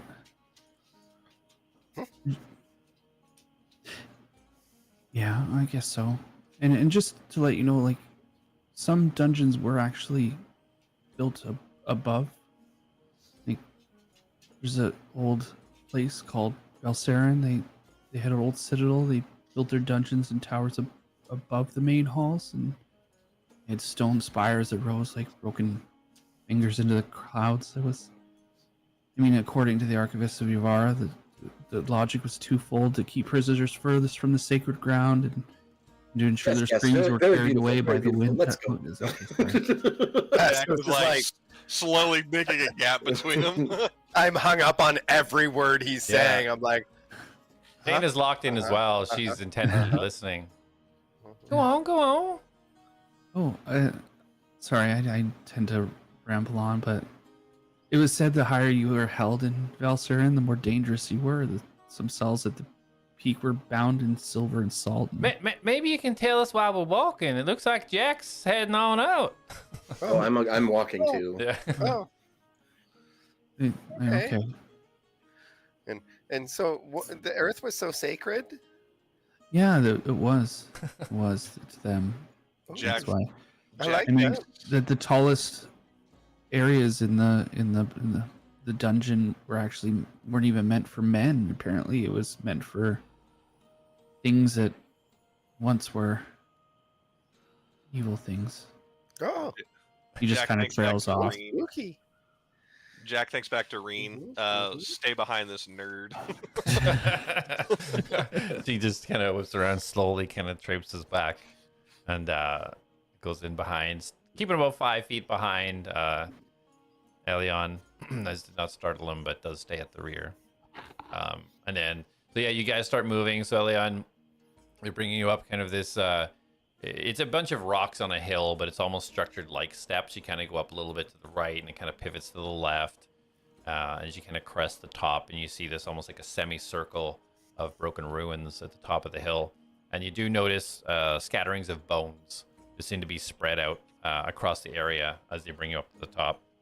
So you guys now are at the top of the Caterva Invigar hold, and the floor seems to still be open, the access open. Bear in mind now it's about 9:30, 10 o'clock at night, so looking up, the stars are out and flickering. Beautiful moonlight shining down, and you can see, because of the moon shining down, you can see the beautiful water, like a lake that sits behind the base of this hill to the north, just glistening with the moonlight shining down on it. What do you guys do? I want to look around for the largest tree and memorize it. Okay, roll a memory check. Just roll a I also perception. have I heard about the Caterva Invigar? Yeah, so what Dana explained is what's known about it. You you would have definitely had access to that information. You don't have any further knowledge of like names or anything like that. You know of the story that the goblins had placed a false warnings of attack towards Durham, the closest town, and so the Caterva Invigar had sent a lot of the majority of their soldiers out, and as they did so, the goblins moved in, took over it, and locked it down, and it's never been entered since. Right, but I know about the Caterva Invigar, like themselves. Oh, the organization? Yes. Yeah. Yes. Do I know a lot about them? Roll a history. Okay. I got a 14, by the way. It's my first 14. roll. Everyone, first roll. Okay. Nat 20. 14. First roll. First roll. Brand new dice. Pretty Oh. nice. I quit. All right, it was fun. See you, Leon. With advantage, you said, right? No. Yes. Oh, no. Okay. We all I did. let you have advantage. 3 on the dice. Wait, it was a history check, you said? +8, +8, +8. Is my sheet ready to go? Like, is it in It's there. It's the link that you sent me originally, yeah. Okay, I didn't know if you had to add it to the thing. or not. Oh, I was gonna do that Gordon made this afterwards. Character. Ooh. All right. Imagine sandbagging this. You know how much he 3, likes to micromanage and build all his own specifics? 6. 6. He's like, I'm gonna play a whole new race. So the details Where's about the the Caterva character? Invigar that you know is brief overview, because like organizations like this don't really interest you as much as other historical events and such. You know that one of the main people that are said to run the Caterva Invigar are based out of Haven, and have been there for unknown amounts of time. And it's an organization that does not like Centaurium, and they try to keep themselves as hidden as possible. Okay. Yes, Caterva Invigar. Interesting lot. Well, are you guys familiar with goblins? Oh yeah, I've killed a bunch of them. Okay. Fair share. So, I guess lead the way. Dana, you're the most familiar. Do you want to lead? Well, yeah, I can lead. Yeah, for sure. It's pretty dark down there, though. Like to keep my hands free. Anybody want to light a torch and hold it right behind me? Jak pulls out 2 torches, and he walks over to Reen, and he just kind of holds them out in front of her. Where's Mastos in the lineup? Is he towards the back? He Yeah, was just good for you. checking out the huge Yeah. tree that is just at the west of Okay. the hill. Please back. I'm gonna go up to Mastos and like, did you know goblins believed sneezing while holding a weapon is bad luck? I didn't. Tell me more. They hold Tell me weapons more. if they sneeze, and it's bad Yeah. luck. What else do they find is bad Yeah, luck? It's in some tribes it's considered an omen of defeat. That's why I don't know if the Red Knife clan, they grease their nose with lizard oil before battle to keep the war sneeze away. So if the war sneeze? Yeah, oddly enough, it works. At least they haven't lost a battle to allergies yet. Lizard? Oh, they're allergic to things? I didn't know goblins had allergies. Well, I mean, most things have reactions to. No, you never. You're in. Okay. No, me? No. I grew up around pollen and trees and no allergies here.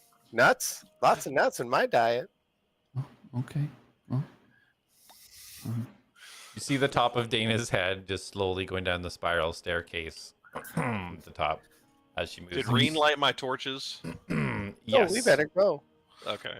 So yeah, Jak hands sorry, one yeah, to you hold it down Elion. and Reen just all over them. Yes. Thank you. After you, Mastos.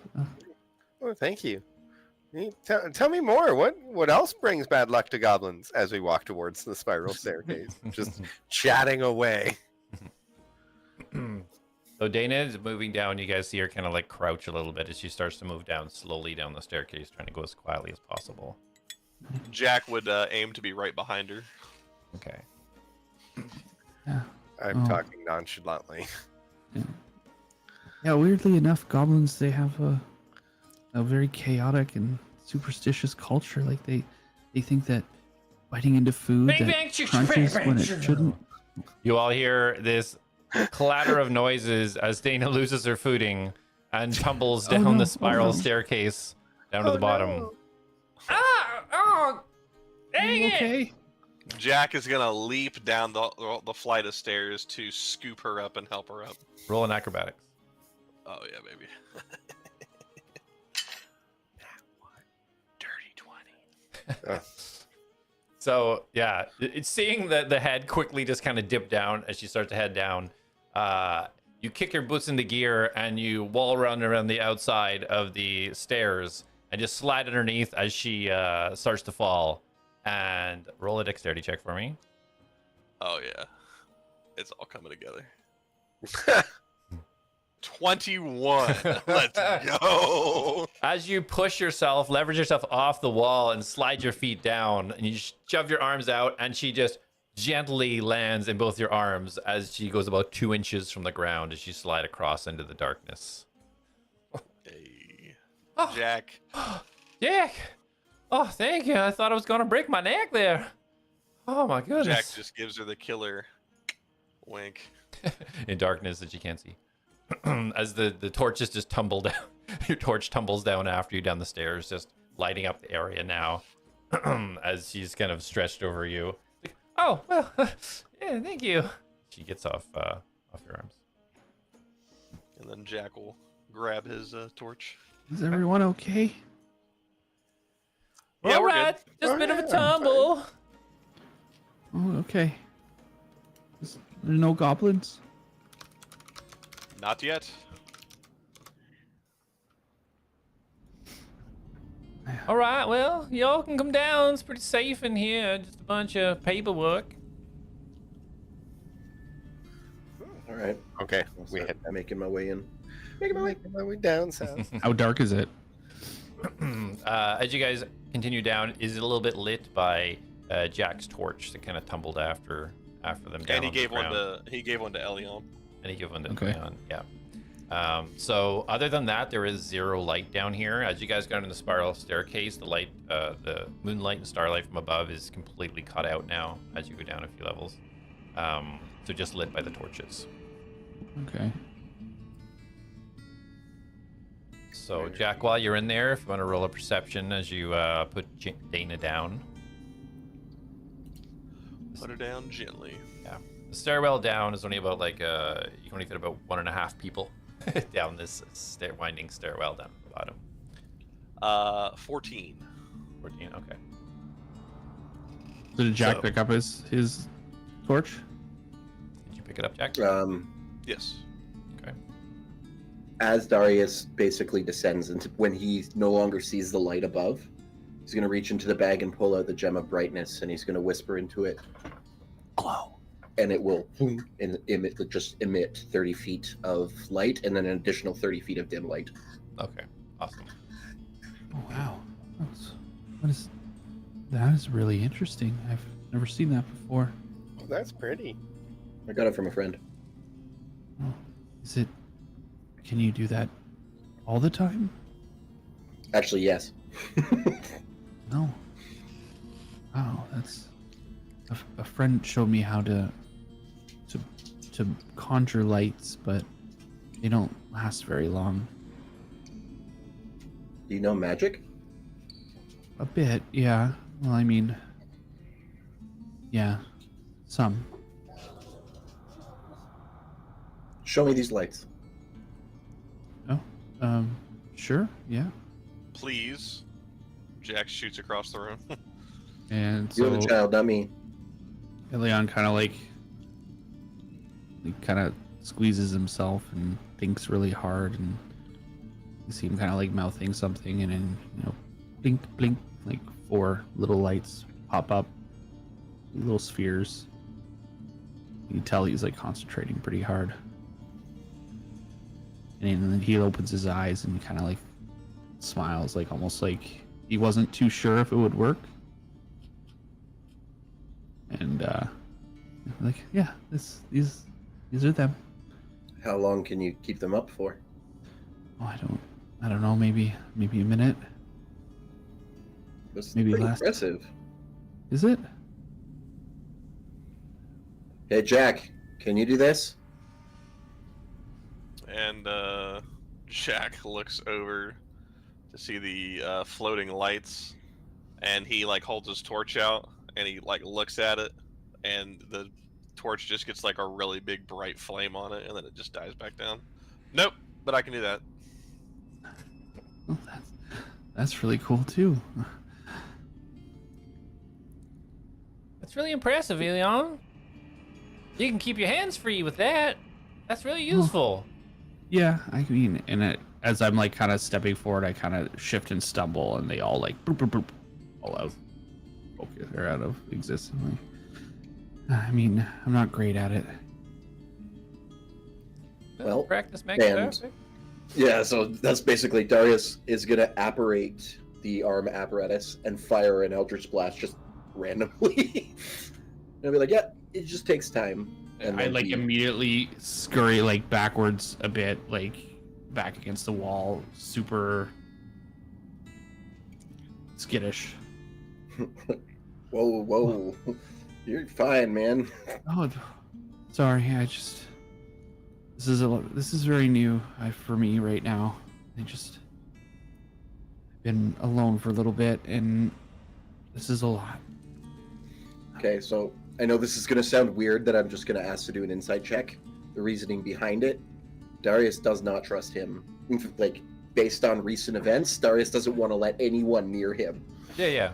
What are you looking for? Like a lie about a statement, or what is it you're looking for? Yeah, just the way he keeps bringing up, like, oh, I've been alone for a while, and like, I just want to see if he's like, if this whole impish weak boy is an act. Okay. Yeah, for sure. Yeah, go ahead and roll an insight. Elion, if you can roll a persuasion or a deception, and you don't have to tell me which one, but just tell us the result. Okay. 22. 22. Okay. 15 on the dice. Hold on, I gotta bring up my thing here.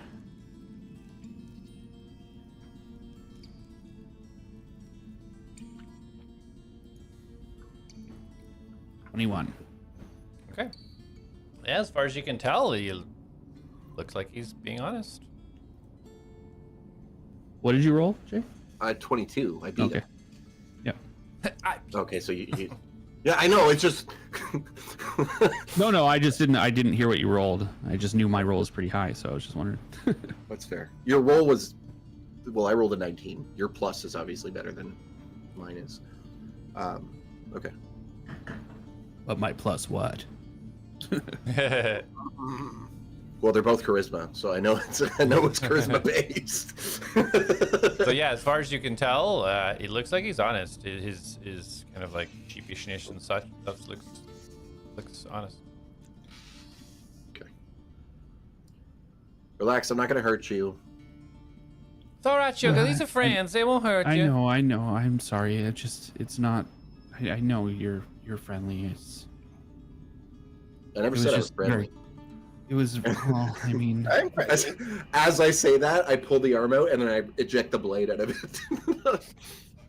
it. you've helped and fed and helped me so far. I helped carry you. Oh, thank you, Mastos. I hope I wasn't too heavy. No, not for me. Well, for me, but not for me. Hee. I don't know what that means, but thank you. Yeah, don't try to make sense of it. Yeah, Mastos speaks a different kind of druid language, I think. Sometimes it's like a broken common. There's some words in there. I'm trying to kind of clue in on it, but I don't really get it yet. Oh, give me some time. Maybe, Mastos, I can harness your dialect a bit. Ooh, I can teach you. Sure, yeah. I have to try. Anyway, sorry, Darius, I'm okay, thank you. We can continue. And the arm just into purple smoke. So with this kind of burst from the gem, really initially almost blinding you all, going from kind of this dim light from the torches into this bright, almost daylight, filling the entirety of the room. So Jak, you being kind of like in the center of the room, did you roll a perception? Yes, I rolled a 14. 14. Oh, right. Yes, you did. Yeah. So and you all can kind of see this moving in with the brightness of the light. Looks like some sort of entry room into this place. You see a desk straight ahead, 2 chairs. You see like a table to the left, a little tiny desk down to the right corner. Looks like there's some papers and kind of old, ruined writings on the ground. And it looks like there's some old barrels. It looks like there's a couple of torches not currently lit mounted on the wall. And you see an exit to the room to the south. You see some sort of, it looked like it was a doorway, but it looks like there's no door, and it just kind of continues into darkness to the south. And you said there was a door in there, or just the one south? You thought it was a door, but now that you can see a little bit better, it looks like there was a door, but currently not there. It just looks like a doorway that is purely open leading to the south. Okay. And you can also You said there was papers on the ground? Yes. So as soon as you guys come down these stairs, just to the right, there's like a little alcove just to your right, and you can see all these papers all scattered everywhere. I'll start looking through the papers. Okay. As If it's not too far out from the group, I obviously want to stay. Yeah, it's literally as soon as you get through here, it's directly on your right, so you don't have to go too far into the room. Okay. As Jak enters the room, he'll use his torch to light up all the torches on the wall. Okay. So you work your way around, lighting up torches. One of the torches, there's 2 on the southern edge where it kind of opens into that kind of doorway going down. You kind of like light those.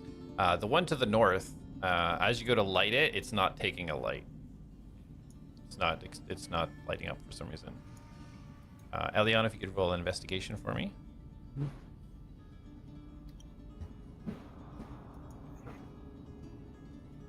This is garbage. 15. 15. Okay. Yeah, as you start sifting through these, from what you can ascertain, it it looks like this has been here a very, very long time. A lot of this paper is just disintegrated without even being able to, like, as soon as you pick it up, it starts falling to pieces. Some parts of it that you are able to kind of put together, it looks like just an entry logbook, people coming in and going out. It just looks extremely old. You don't see anything other than logs of kind of pieces of names coming in out of the whatever this establishment is. In common? All written in common, yeah. Okay. I'll just kind of sift through it if I can ascertain the age of the paper. I hope you roll a 2. That'd be what I'd kind of look at, judging by my familiarness with ink and paper. Yeah, you can roll an investigation. Another investigation, yeah. Okay. While he's doing that, is the torch that's not lighting, am I able to, like, swap my torch with it? Or is it, like, mounted to the wall? So the torch inside, it is mounted in there, so yes, you could pull out the torch that's there and put in yours if you wish to do that. Yes, Jak will do that. Okay. As you go to pull the torch out, it seems to be held in there. You can physically see it there, but it seems to be held in place.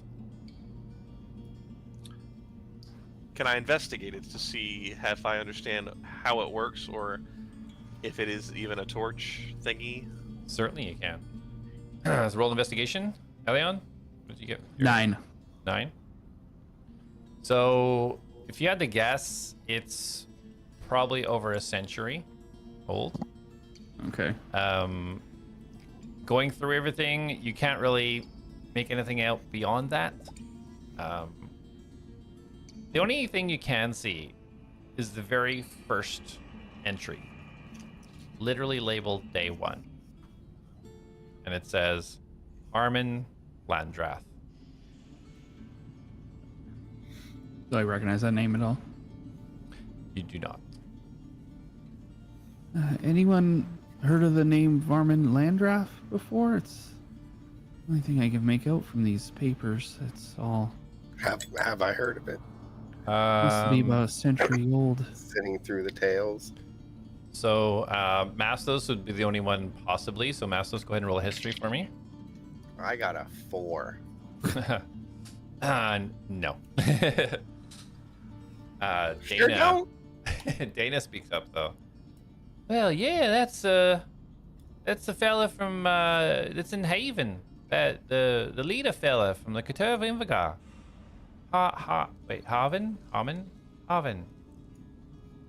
What was the name again? Can I repeat it? Armin What- Landrath, I believe it was. Harmon Landrath. Yeah, that's him. He was said to be the leader, but that was years and years ago.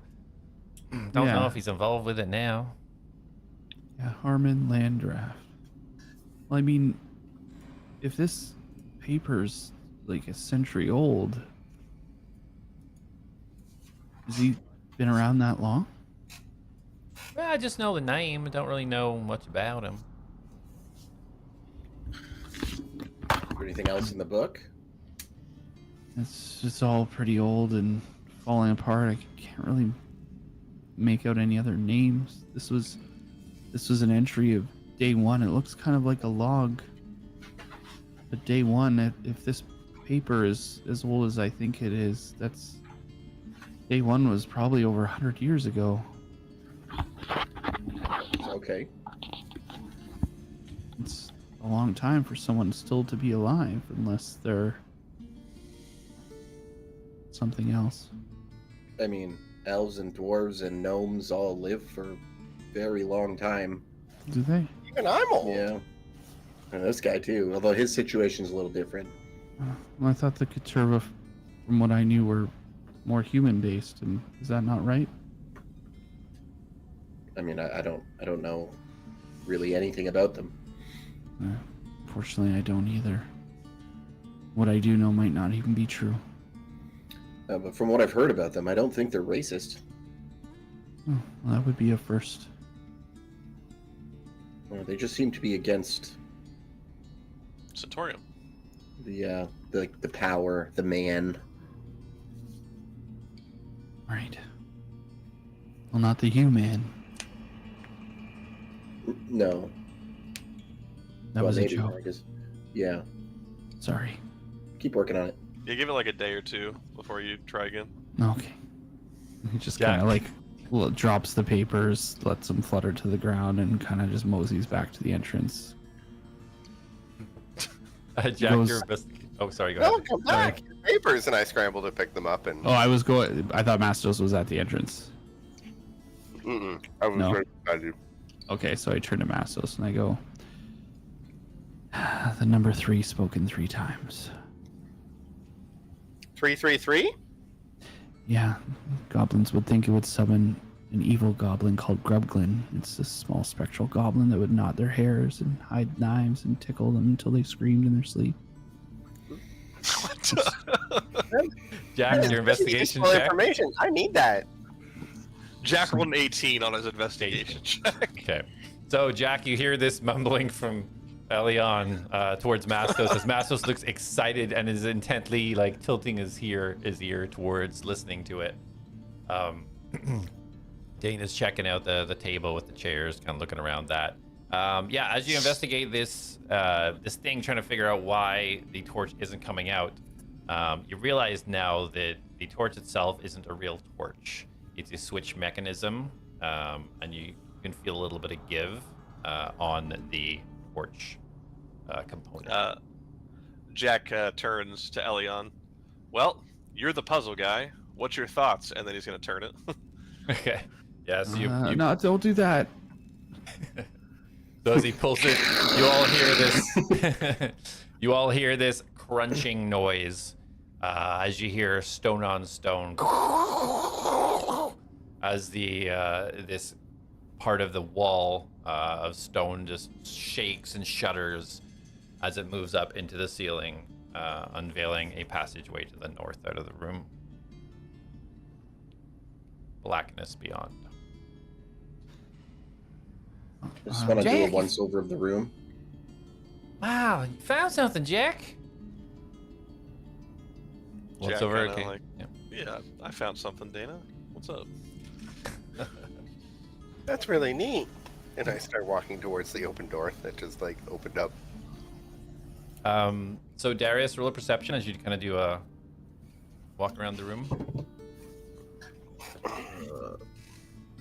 Oh, I got excited because it looked like 21, but it's a 12. Wow. And plus 15. Okay. Yeah, you kind of walk around. So as you kind of get to the edges, you don't see anything really that's jumping out at you beyond what you see your colleagues checking out. Lighting up a little bit, going past where Jak is, and lighting up that hallway. Looks like nobody's been down there in a long time. With the light kind of spreading down, you can see that it does at the end of this corridor turn to the right. And you can see what looks like maybe a door to the left, but the angle-wise, you just can't see it from there. I will I'll head down to see what's down the hallway. Okay, so as you were I'll going follow from around the the, back. okay, so to the south, it lights up the hallway leading down in the south. You can't really see anything down that. It looks like it just goes a long ways down. So you're gonna continue through the north passage. Yep. Okay, Mastos and Jak. Going to the north passage, same way. Jak, do you let Darius past you, or are you going in there first? be standing Jak right would there. kind of be standing, like, I guess, in the doorway for now. Yeah. Do we want to check that south wall first before we branch off here? This could be like an escape route, could it not? If it is, we can always turn back. Okay. We can always ask. Colin, I'm gonna take out the immovable rod and push it against the stone part that went up and lock it in place. Okay. Yeah, easy enough. You just reach up and click. You got a couple of feet headroom above you, so it locks in there. Easy enough. This will keep it open in case it tries to close once we all go through it. Good idea. And then Jak's gonna hold his torch out, and he's gonna look like he's reaching out to grab something with his index finger and his thumb, and he's gonna like rotate his hand a few times, or his hand a little bit, and the color's just gonna turn to like a blue, and then he's gonna start walking with his torch. Okay. You start to light the area up in blue. And sorry, Mastos, what were you? I was gonna summon Spider Mouse with some components since we are in a dark area. Okay. And have Spider Mouse go and check out the opposite direction.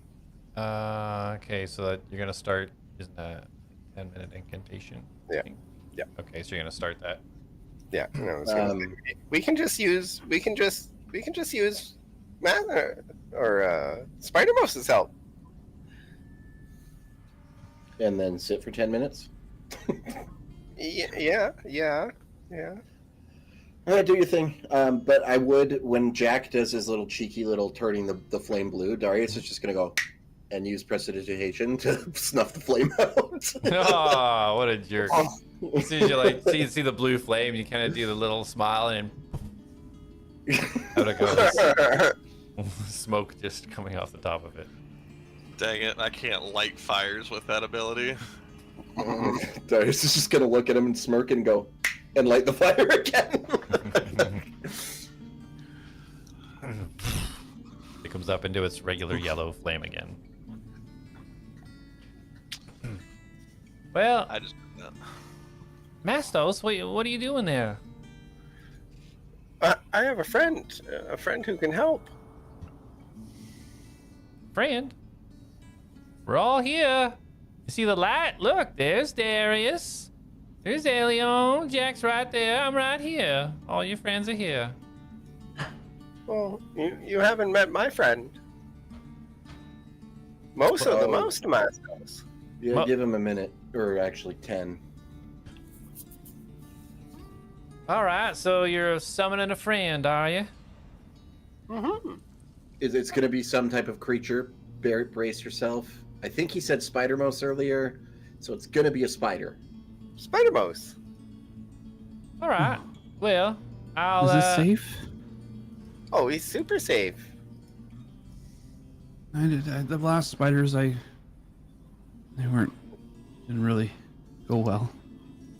Oh, worst he'll do is give you a hug.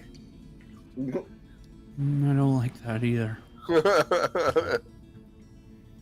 All right. Well, I'll keep you company, Mastos. I think I can help us out too. And she sits down opposite you, kind of crosses her legs, and she starts kind of closing her eyes, moving her hands at different angles, and muttering some words. Ooh.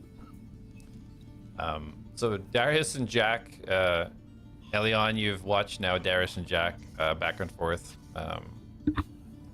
playing with Jak's torch, putting it out, changing a color, Darius putting it out, lighting it again. So Jak, you do have your torch currently lit, regular color. Darius behind you. What are you guys doing? Mastos and Dana, you see, are sitting cross-legged in the middle of the original room. Did Dana say what she was doing, or did I miss that? She just said I might be able to help us as well, and then she sat cross-legged and started casting something. Okay, so Jak is gonna lead in to this hidden hallway. Okay, Darius, you letting him lead? Yeah, don't let him go. He's gonna wait for Mastos. Okay. All right, so Darius hangs back. Jak, you are leading the way by yourself. So as you travel down with the light, you've got some residual light coming from Darius's stone as well. But with your torch, as you get a little bit further down, you go about 30 feet down, and you can now see to your left is a door. And then to a few feet down to your right, you can see that this hallway takes a turn to your right. Jak is going to kind of stand at a distance, and he's going to make a different style finger gun when he's doing his hunter's mark. He does this one, and he's going to aim at the door, and he's going to use thaumaturgy to see if he can open it. If it's unlocked, he can open a door. Okay. So use your thaumaturgy, and you hear. You just hear it shake. The door does not open. Okay. Carefully, stealthily, Jak is going to. Well, first, before he does that, he's going to thank to Reen. Move up to me. And then he's going to move up to the door and take a look at it. Okay. Yeah, so Reen just kind of slowly keeps herself kind of low, moving kind of around Darius, and then starts working her way up the hallway behind you. You kind of see this kind of yellow glow radiating off her as she gets a little bit closer. Elion, would you like to be doing anything while this is all happening?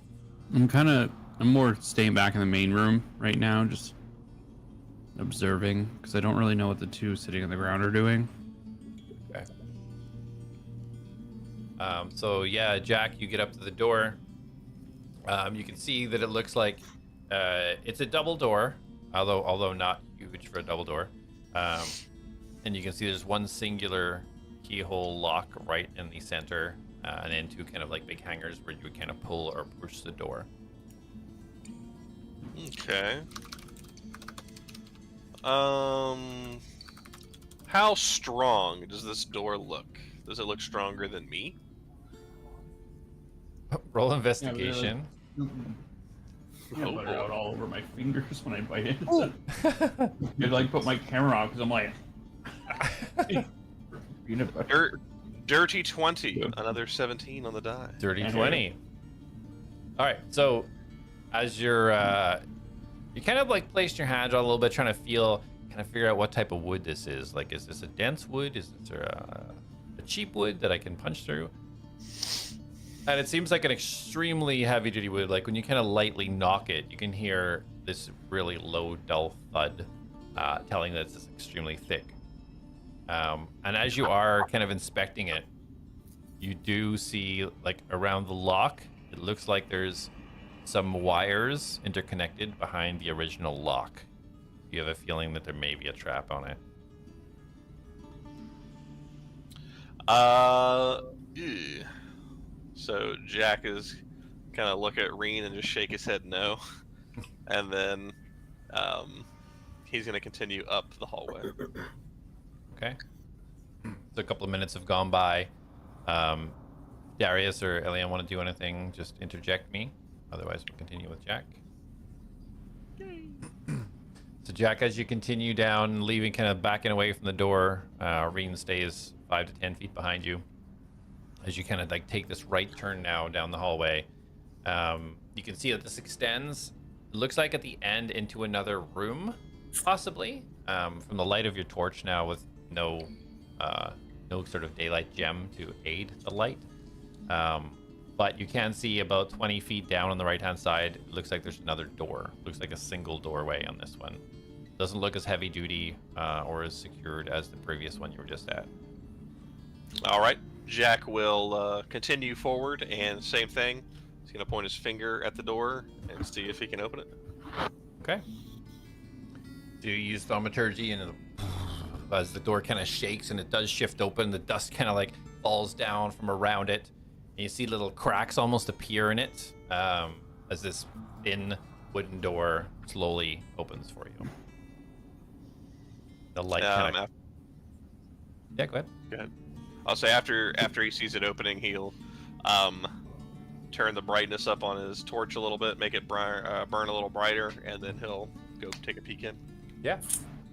Just to kind of lean forward and lean your kind of torch in first, just to get a look. You see lots of shelving. You see lots of barrels. You see a lot of sludge all over the ground. You see stuff has oozed out of some parts and breaks in these barrels and all over the ground. From what you can tell, it looks like some sort of possible food storage. Nice. From where you're standing. All right. He'll kind of turn his attention away from that and see if there's anything else nearby. Okay, so you can continue down to the end room. Okay, you continue down, so you continue east. And as your kind of torch lights up the way, you see now on the right-hand side, it looks like these wooden, looks like a wooden wall here, like almost like spikes that go from the ground to the ceiling, a handmade wall there. And then it looks like some sort of table on your left-hand side. You see stuff scattered over the table. And then straight ahead, you see what looks like old rugs kind of hung over, almost like a makeshift wall, kind of blocking off the back half of the room with what looks like maybe just one entryway where one of the rugs is not there. And to be suspended like a wooden beam. Jak will kind of scoop up all the papers, kind of straighten them out, set them aside. And then he'll make his way over to the rugs and he'll pull everything down. So as you make your way over to the rug, and this torch kind of giving you that kind of good 30 feet. As you get over the table, you can see it looks like playing cards and some cups, things like that. Doesn't look like anything in regards to like books or anything like that. And then as you get over to the rugs, your torchlight kind of spreads through this one gap in the rugs before you start pulling it down. And it looks like there's beds at the back of the wall on the other side. You yank one of the rugs and the rug just kind of does fall down, just kind of opens up more, and you can see now that there's cots in the corner and beds laid out on a table with some chairs in the corner. You assume some sort of bunks for where they would sleep. Nothing else laying about? Leftover items, 100-year-old gold?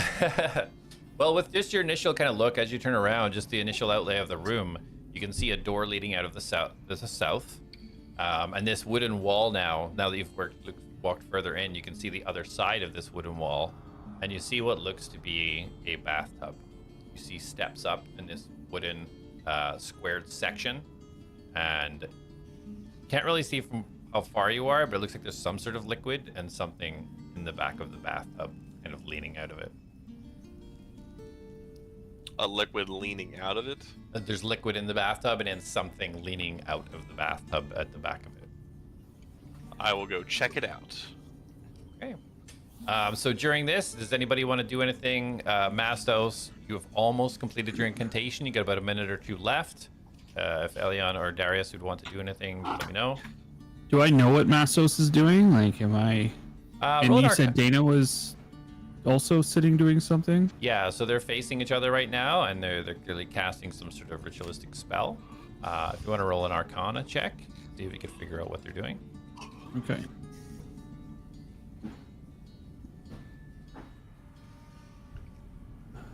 $16. 16. Okay. So you don't know exactly the spells that they're casting, but your friend did teach you the technique. Knowing usually whatever the spell was takes approximately 10 minutes to complete whatever these spells may be. Okay. I want to peek down. Do I see any like light or anything or any signs of where Jak is gone?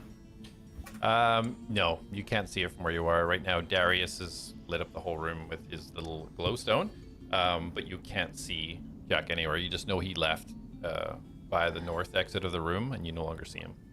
Okay. So Jak, you're gonna hear in your mind. Sorry, excuse me. Are you okay down there? Did you find anything? Yeah, I'm fine. About to look at some bathtub, I think. Should we come down? Yeah, feel free. Feel free. Reen's with me, but come on down. I like look up to Darius and I say, "Your friend says it's fine to come down and that his dragon's with him." I know it's just something I can do. Oh, you what? Like, you can like use magic to talk to him? Yeah. Yeah, okay, I can do that too. That's fine.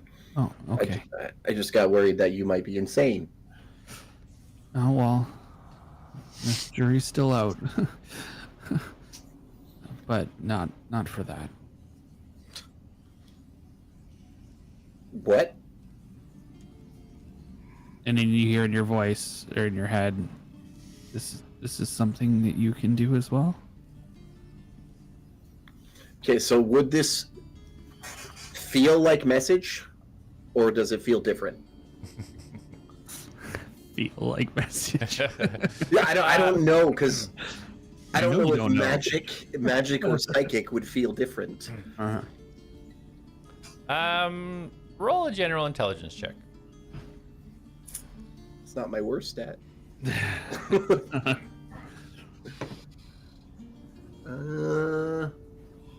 Ooh. What is it? Where is it? 19. 19. Yeah, you can tell. And as you're trying to study and think about this, you actually see his lips moving as he has to speak when he's saying the message. Okay, that's yeah. So Darius covers his mouth and he's like, "Yes, I can cast this spell." Oh, okay. Well, that's great. It's really handy. It is within a certain distance, of course. What else can you do? Oh, I mean that's a big question. Are you talking with like a weave? Sure.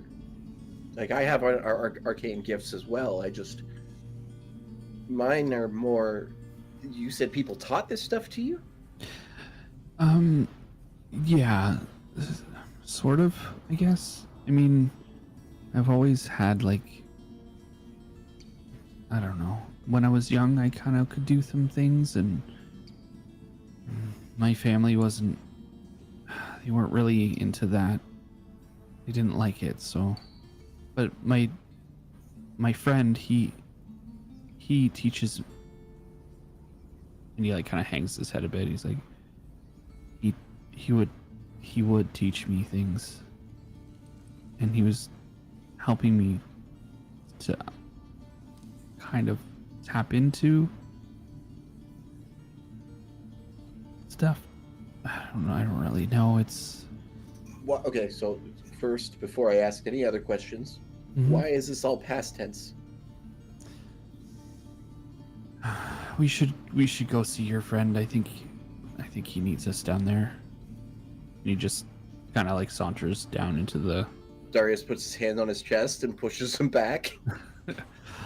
No. Well, are you standing right in front of me? No, I'm waiting in the door. He's kind of in in the are you? doorway. Yeah. Yeah. Oh, okay. It's really nothing to really get into right now. It's just they're not here anymore. Like they're Yes. like my friend? Okay. Very well. I won't ask any more questions, and that's fair. I understand. Thank you. And he drops his hand off his chest. As soon as you do that, you hear as you see a small spider appear in front of Mastos, and Dana finishes her incantation, kind of blinks her eyes a few times, almost gives herself like a little shake. You're kind of like start to look around. I immediately turn because I'm kind of like locked into the conversation with Darius and just see the spider completely forgetting that was something I was warned about, and I stumble into the darkness. Okay. You want Darius, me? you just feel Leon kind of lose from your grasp, just stumble backwards, falling into the hallway. I told you it was fine. Do you catch me or? No. Is it a stairwell or is it? It's a stairwell, no, right? it's just a hallway. Oh, okay. Yeah. And I just kind of fall on my butt. Yeah, you kind of stumble as you put your hands down, and you look down and you see like there's the cobwebs and kind of the old tacky mud kind of up your hands. You start to give you almost flashbacks to the forest you were just in. Oh. I really don't like this place. Well, the good thing like is, him. it's a place. So we can't dislike you. Oh, that's true. And Plus, I so- said he's cute, and I'll hold him up. Okay. As long as that thing is on our side. Well, I mean, it's more on his side, but Gives he's it on the- our side. I like get up to my feet. I kind of like look at the mud that's all like down the side of me, and you could just kind of see like I like concentrate for a second, and then I just kind of shake my head. Nothing happens. That's real Can't- cute, can't fix Mastos. that. Real cute. Can't fix that, huh? No, I And like, Darius rolls his eyes and does like a, and cleans them off. Yeah. that is a very useful one, especially with how much time I spend hiding in trees and mud. Well, if you can learn magic from other people, I mean, I don't. It's okay. This is gonna sound weird, but it just like naturally comes to me. And the more I use spells, the more other spells seem to like link up with me. Does that make sense? Like I it's almost like it's like an innate talent inside of me. Yeah, I've met people like that before. Yeah, but I mean, I don't know how you learn magic. So if you want, I can. You like 3 more times. I can like show it to you until you learn it. I don't know. I don't know if it works that way. Maybe we can try. I mean, I don't think right now is a good time. Yeah, I mean, yeah. Your friend, I think we should maybe get to. Right, Mastos, Dana. Meanwhile, Mastos has been standing there with the spider on his hand, trying to Yeah. show you guys. Literally. I just like walk up and I go, very cute, Mastos. Yeah, he'll go the other way. Yeah, send him over. I thought you would. He's smaller than us. It's gonna take him longer. Spider Sent him already. Swing, and I'll let him. I'll just like 180 around and let him swing from my hand. Darius flips his guitar out and goes, wow, wow, wow, wow, wow. All right, Spider Mouse is swinging. While this is all happening, Jak, after you received that communication from Elion, what did you want to do? He was going to approach the tub and see what was leaning out of it. Okay. All right. So as you get a little bit closer and your torch starts to light up the area, it looks like the liquid that's in here looks like some sort of black substance. You can't really tell exactly what it is, but it looks like there's either a person or a suit of armor of some description sticking out of the back of the tub, kind of leaning against the wall. Gross.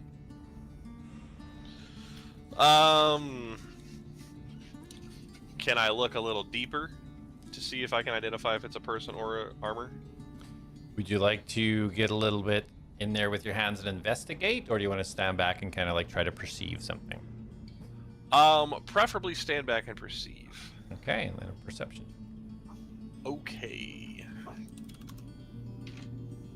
Oh, good rolls today. 23. 23. All right. So as you kind of like you try to stretch out your torch as much as you can, unable to like get a real good look, and then Reen kind of leans behind and just lets out this little fire, just lights it up for a second, and you get a better look at this thing. It looks almost like a human corpse. You can see pieces of the bone inside. You see parts of the flesh melted away. You see them wearing this, what looks like some sort of decorative armor, half a red cloak kind of like hanging off to the side. You can see half the jaw. You can see the teeth from the inside. It isn't moving, but it looks like some sort of human corpse. Not fully decayed. Jak is going to get a flashback to him and Felix on the front lines in the mines, fighting a horde of zombies, and he's just going to kind of hold his wrist up, and he's going to fire out 3 bolts just straight into its forehead. Okay, roll 3 attack. Oof, terrible first roll. 12. Okay, so one arc, ping, hits the wall to the side of it. 14. Okay. Roll a second one. And 15. Okay, so roll for 2 hits. Okay. First one is 7 piercing. And the next one is 12 or 11 piercing. Okay. As soon as your 2 bolts right into the neck of this leaning back corpse, all of a sudden the eyes open, a white glare, and roll a wisdom saving throw, please. A wisdom save? You mean the best save I'm good at? 15. As this noise shrieks out and echoes throughout the cavern, you feel yourself freeze, unable to move as you're paralyzed. That's not what I wanted. Do we need to take a break? I could use water. Yeah, let's just take a 7-minute break. Some people probably need to get in Tailspire because it looks like Jak's just started something. so Hooray! we'll be back after break. I had to fire up. I closed.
All right, welcome back, guys.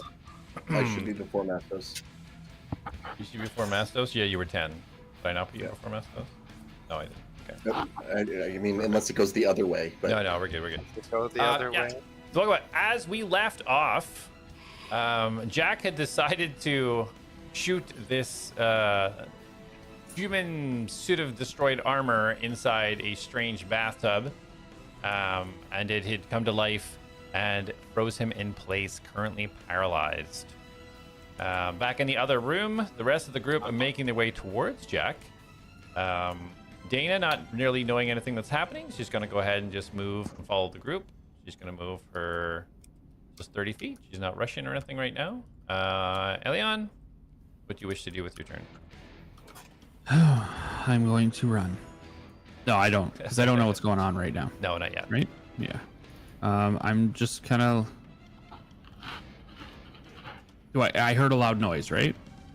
Yeah, you would have heard. You all would have heard this. Actually, well, Dana wouldn't have, but Darius and Elion, you would have heard this strange, like screeching noise echo down the corridor. I'm just gonna say to Darius, like, oh, it didn't sound good. I put my hand on his shoulder and I'm like, "You want a little extra courage, buddy?" I think it would be waste on me. Why is that? Are we having a whole conversation? Yeah, it's a 6 Well, seconds. It depends on whether you're gonna start going into a long story or just be like, "Because I'm a chicken shit." I just don't. I'm not the courage type. Should you go see? Just check on your friend. Well, I mean, I'll let that end there. You can. Okay, rotate so through. That's my turn. Elion, stay there. Okay. So, Jak, as you stay there, unable to move, you see this thing as it starts to move forwards. It starts to shift its form. You start to see it looks like the armor almost falling away, and you see this blue light start to slowly emanate from it. And as the armor falls away and the flesh burns away, and you see this blue lightning start to spark and tingle around you, as this humanoid-sized thing turns into what looks like the lightning demon that you single-handedly destroyed in the forest. As he takes a swing. 20 to hit. So you take...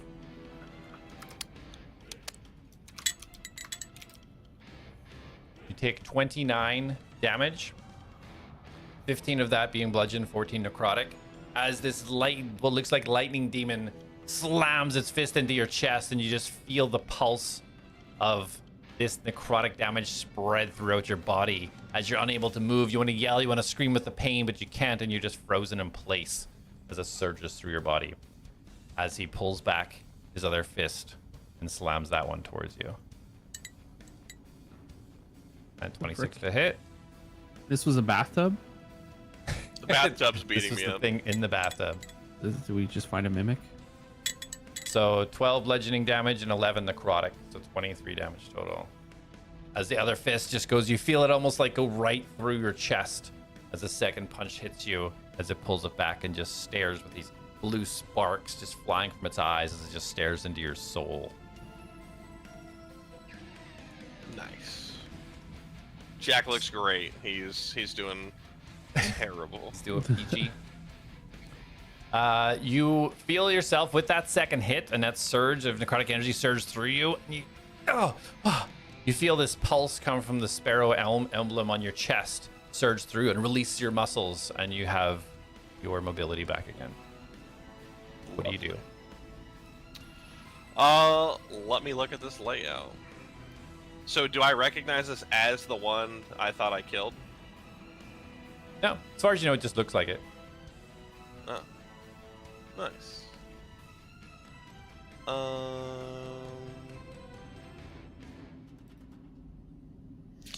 Is this a bonus action or a action? Unfortunate. Okay, as a bonus action, Jak, looking this thing like in the face, he's gonna get out a potion of greater healing, and he's gonna drink it in front of him. Just like the. So 14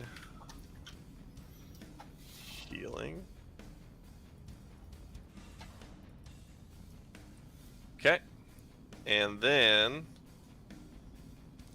I need to read something before I do this. Sorry.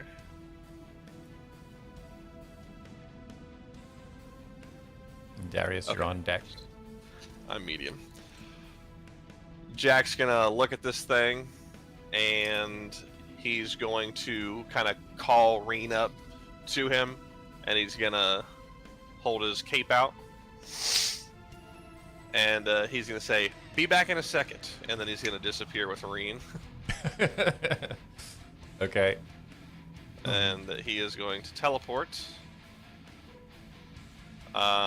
back to the corner of the hallway. Okay. Right. Yeah, back where that door was. Yep. Yeah. With Reen as well. And he'll kind of like do the little cape thing, and he'll throw it and catch himself and look around.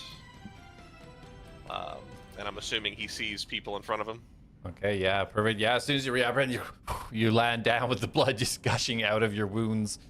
You look to the left, and you can see your teammates coming from below. You see Dana, Elion, and Darius in the hallway, and Mastos behind in the original room. And he's going to be kind of taking in a deep breath. There's something back there, and it hurts me. Do something for me.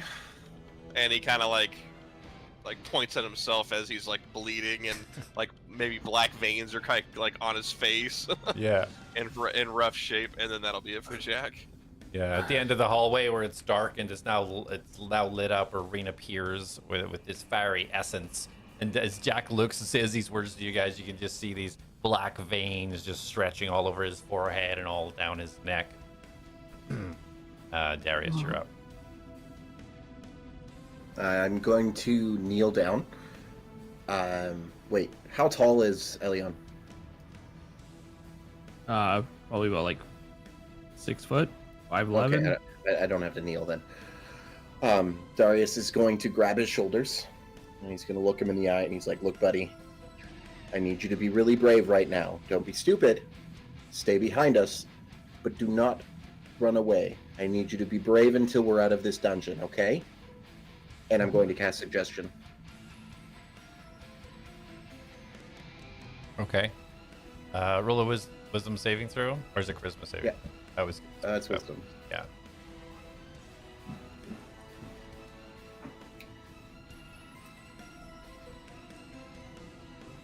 Charisma, sorry? Wisdom. Wisdom? 16. Ah, nuts. He's safe. I look him dead in the eye and I go, "Okay, I will stay. But back here." Yeah, you can stay behind. Just definitely stay behind us. And I will. I will move up. I don't know if I can fit past the two of them, so I'll just move up to them. Okay. I already cast a spell, so I can't do that. I will use my bonus action to. I'm gonna look at Jak. I'll be like, "Oh, that makes your cheeks look cute," and I'm gonna give him a bardic inspiration. Okay. Jak goes, "Not in front of Dana."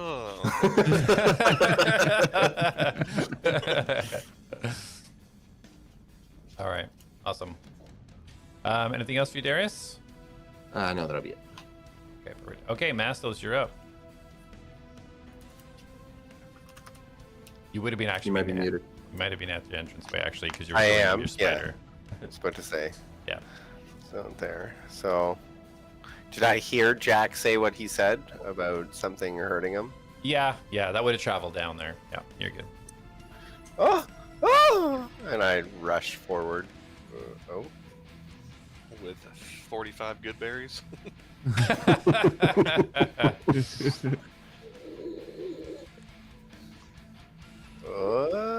So 30 feet would get you there. Right. Yeah. Whoop. Are you all right? Do you need some good berries? Sure, Mastos. Anything that'll help me. Anything? Because I can do more than just good berries. Healing. Like a lot of healing, or like a little healing. Okay, it's 6 seconds. You can have a conversation. That's his turn. I will cast. Is this? Like I will say, as soon as you run up there with the light of Darius and Ring there, you can see the bloodied mass of Jak kind of huddled in the corner. Oh. I will then cast Cure Wounds at 4th level then. Okay.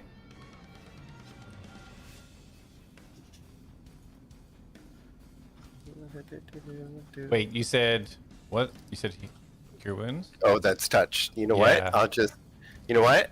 I'll do Healing Word Okay. at 4th level. Okay, what words do you use? You'll be fine. Walk it off. Perfect.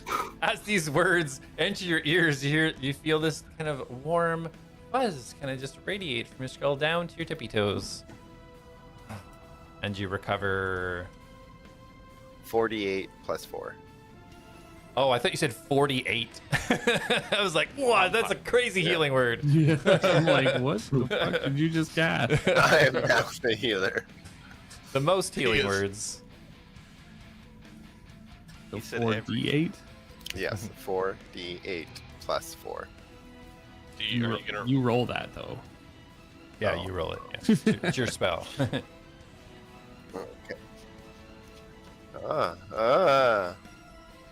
So Tim, make sure that you're using the legacy healing word, not the new one, 25. Oh. Dang. because the legacy healing word is 44 plus 4 at level 4. It was just on his character sheet. Just click it. Yeah, but if Right. he's got the new one, it'll be the 48. You know how wouldn't. there's the He two built different spells? he built his It's a- character so whenever it was 2d4 original. plus your spellcasting modifier. Oh, okay. Yeah, he's good. If he was manually looking it up, we'd have to worry about it, but it's on his skill sheet. Yeah. As the 2014 rules. You can still add the wrong one, no? Yeah, you can. Well, now you got me curious. So, what was your roll? We'll go with whatever you rolled for now, because we're late. 25. 25. That's okay. Great. So you got that, Jak? Yeah, Jax looks a lot better. All right. Dana seeing what's happening. Jak! Oh my gosh, what is it? And she starts running up. And she will take she'll take position right here.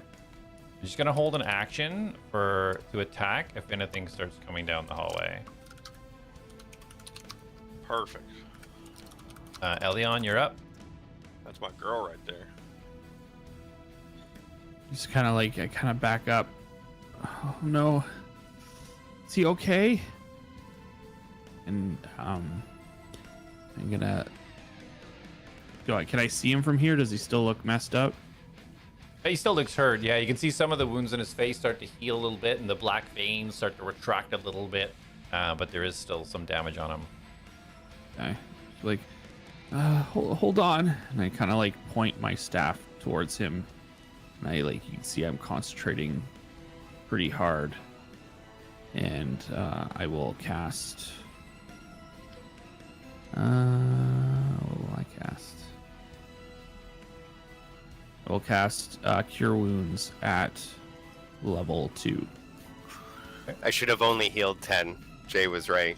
It wasn't. Okay, the so fancy hold one. on. Are we doing that then? He said whatever it was at that moment. Okay, well, if you looked, if we're going, if you I did did. the wrong one, let's do 10. Bring it back down, Okay. Jack. He looks even like the black veins start stretching out again across his head. Okay, then I'll cast Cure Wounds at level 4. Okay.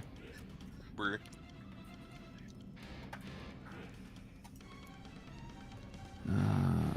Right.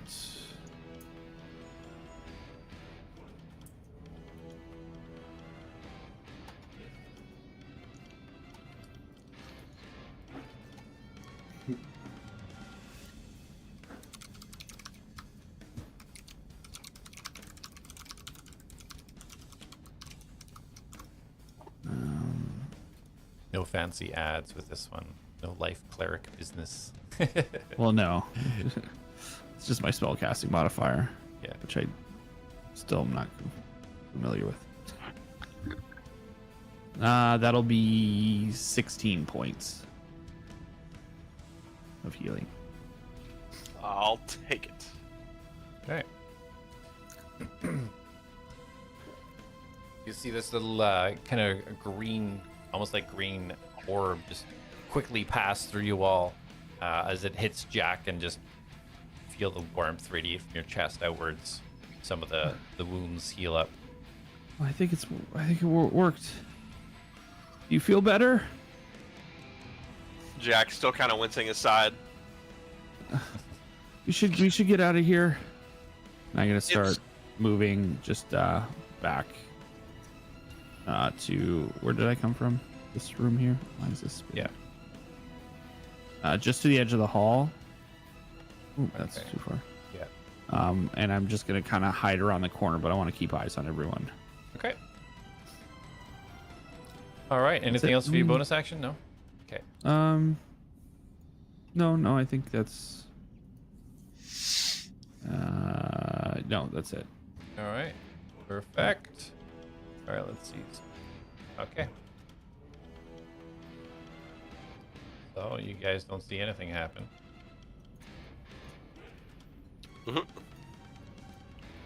Certainly nothing bad behind that door happening. You do hear. Dana. Go. What? It's not possible. How'd she get in here? How'd she get in here? Jack, you're up. How As did you- she get in here? As you turn, you see Dana kind of like aiming down the hallway, kind of shaking almost, as you see the lightning demon moving down the hallway. I see a lightning demon. There is a lightning demon coming down the hallway. Uh-oh. Jack is going to. Did she fire off her bow? Because you said she readied an action. She did ready in action. You are absolutely correct, and she did not fire off a bow, which she should have. So she will take her shot. Okay. I said Jack would respond differently depending on Yeah. if she Ooh, fired or not. Shit, she hit for sure there. Okay. Just making sure my boo thing hits, you know.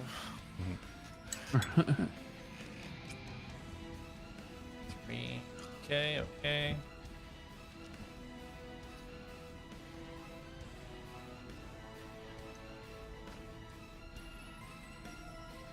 Yeah, as soon as she says this, she just lets go 2 quick shots as the shots just go off into the darkness.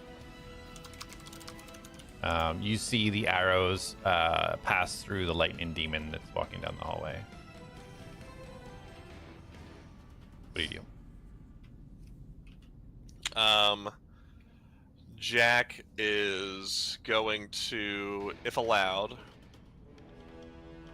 he's going to wall run over top of Reen and Dana. He's going to basically drop right in front of Dana and immediately snap up to fire off some rounds. Okay, roll an acrobatics for me. 21. 21, not a problem. So as you start to run and you get 1 foot off the wall, and then 1 foot as Reen kind of like dips down and kind of like flicks her head up as you use her head to kind of flip, do a somersault over Dana. As you land, you bring out your gauntlet for a shot. And I'm gonna move Jak real quick. So he'll land, and he'll fire off 3 bolts in this thing. Go ahead. First one is a 27 to hit. 27 hits. Followed by a 26 to hit. Okay, that hits too, yeah. Followed by another 27 to hit. Yeah, that's it. Go ahead and roll 3 damages. All right. First one is 11 points. Okay. Followed by 11 points. Okay. And followed by 5 points. And on one of those, Reen is going to add her reaction to add 5 points of fire damage. Okay.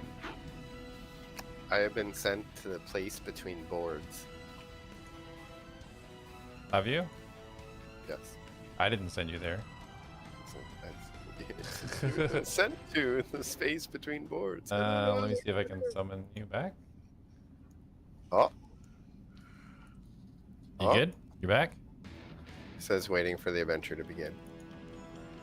Okay. What do you mean? It's already begun. Hopefully No. it comes back by the time it's your turn. You're on the board, so.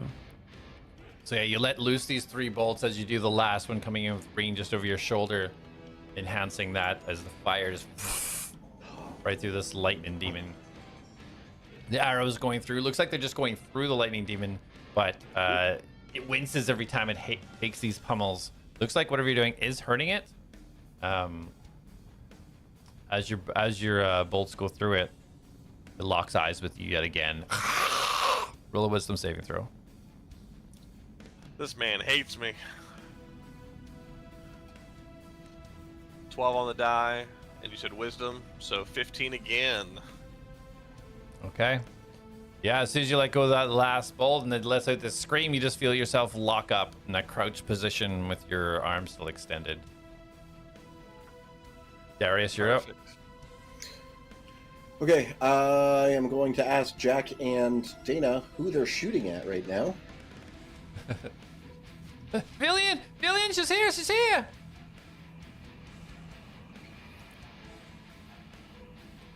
Jak? Jak says, Nothing. Okay. You can see around the corner. You can see Jak just there with his hand. You know he retracts after combat, and he is just locked in position right now. Would I understand what's happening to him? You could roll a medicine check. See if From you your understand the human body action. enough. 19. 19? Yeah. Yeah, you can tell that whatever's happening to him right now, it's not voluntary. He is not moving. He has not moved a muscle since he let True. loose his last arrow. I do want to remind you, Jak, that you did have Bardic Inspiration. Just remember that. I had to rejoin Tailspire. I forgot about Okay. that. Yeah, I figured. Yeah, if you want to use it, we can retcon it. If you want to use that, you're more than welcome to. It's already happened. Well, because you're Let's allowed to eat. use it after finding out the result. Yeah. Oh, then what do I roll? A D8? Yeah. Because nobody's taken their turn yet, so.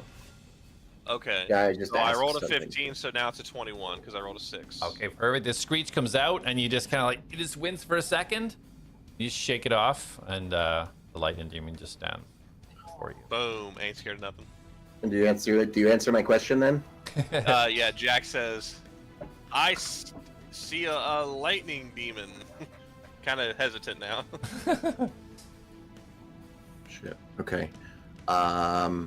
Can I position myself in a way where I can see it? Yeah, if you were to just move behind Dana, like right here, you could see right down the hallway. Okay. So yeah, I want to do that. And then It's gonna be Dr. Elias. So you move up there. well, yeah, I basically I want to look around the corner, and then I want to. You'll see the blade apparate and aim at it, and I want to use dispel magic.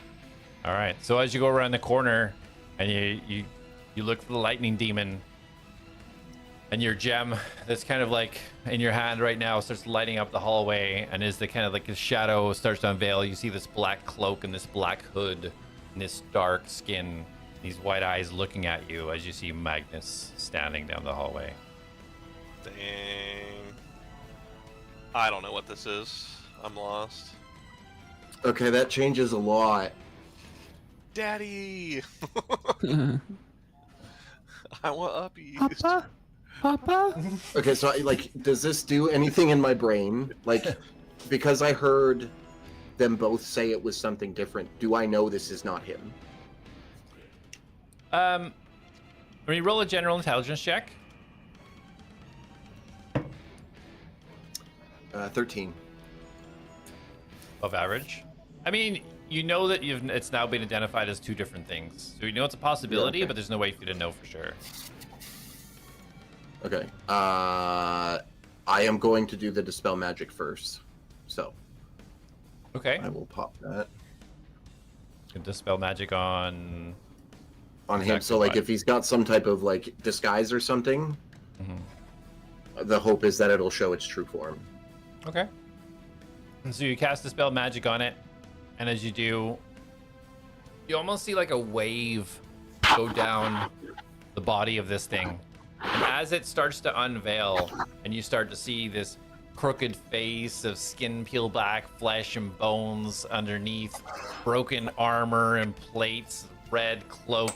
As this wave starts to uncover it and gets to his feet, from the top going down, a hood appears, a cloak appears, his skin reappears to a dark gray tone. Magnus. So after before that- you again. After that, Darius is just going to shout as loud as he can, "It's not real!" Okay. And that'll be my turn. Okay. Mastos, you back on the board? Yes. Yay. You're up. Okay, so I will walk over and say, "What's not real?" And I will walk to the hallway and look down the hallway. What's our biggest fears? As you look down the hallway, you see this abnormally large entity with two massive horns coming up, muscular armor, silver shiny armor plate, holding what looks like a giant flaming spear. It's a demon. No, it's not real. Oh, okay. It's just an illusion? Oh, okay. I walk towards the door. What?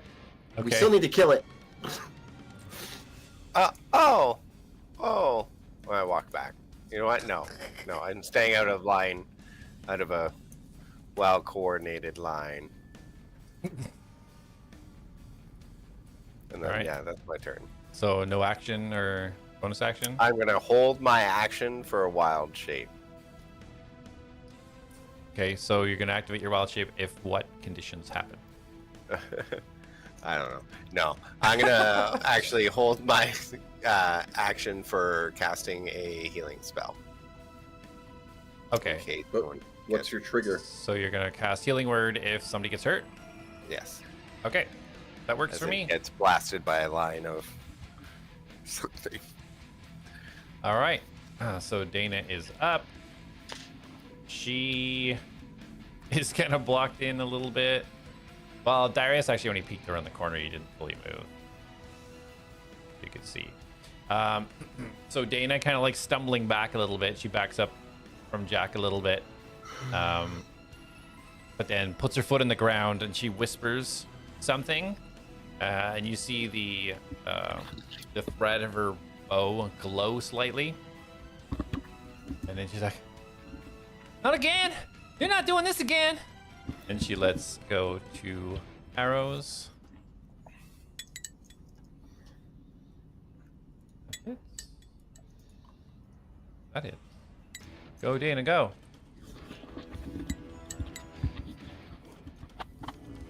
Two.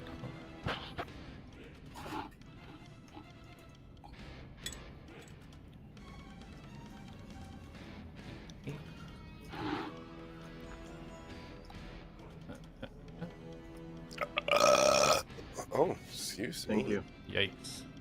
I am sorry. As Jak, you can see this the clearest, but as these bows enter the lightning demon, you see as the bows connect, it almost looks like there's some sort of force around the arrows connect.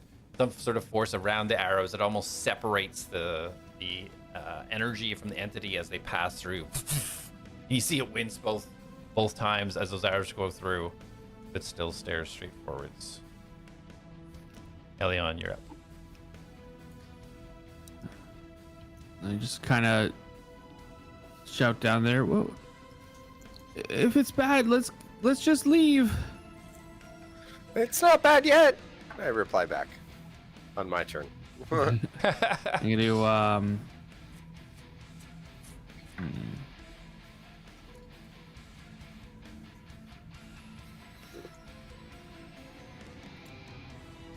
yeah, that's all I'm gonna do.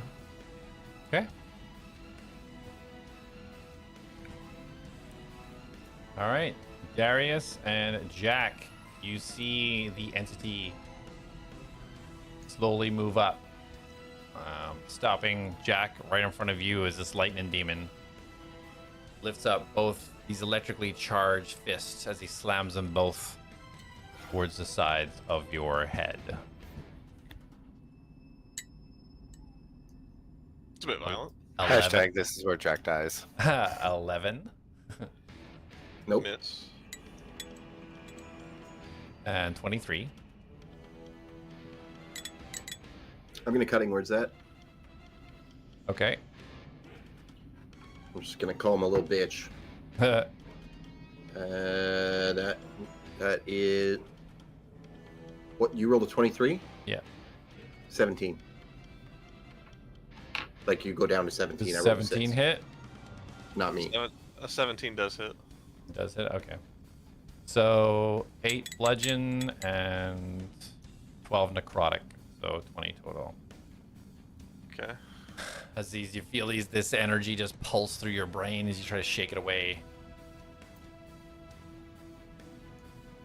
And that will be that turn. Jak, you are up.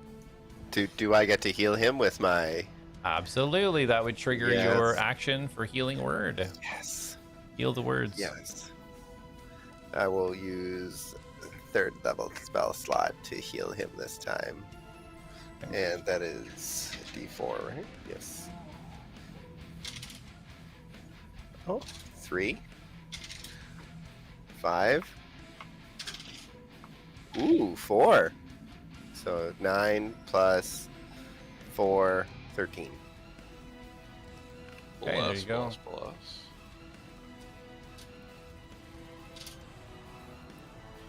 All right. All right. And you're up. On Jak's turn, this thing, like right in front of his face, he's gonna hold his little finger gun up, and he's gonna mark it. Okay. Finger. Hunter's mark.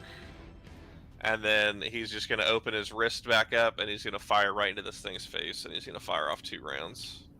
Okay. And you lodge it right into the face. Burn and burn as you release your arrows. First one is a natural 20. Nice. Nice. Natural 20. Natural 20. Let's I go. think that's the first one of the night. I think And so. the next one is a 14 on the die plus 9, so 23. That hits.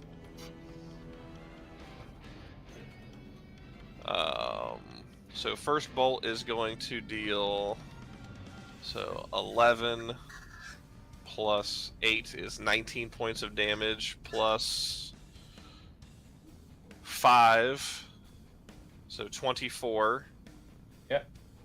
And then the second bolt is going to deal max damage, which is 12, followed by 4, and Reen is going to launch 4 more fire damage on it. How do you want to do this?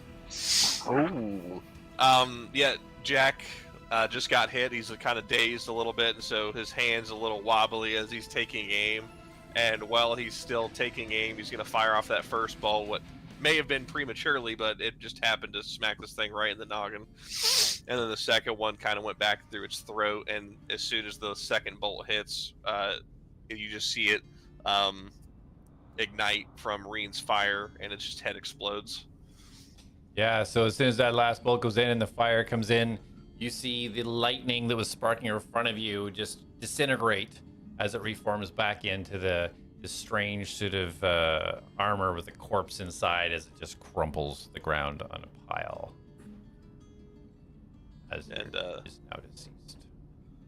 And Jak, who was on the ground, actually stands up now, and crossbow retracts in, and he shakes it for a second. That thing hit really hard.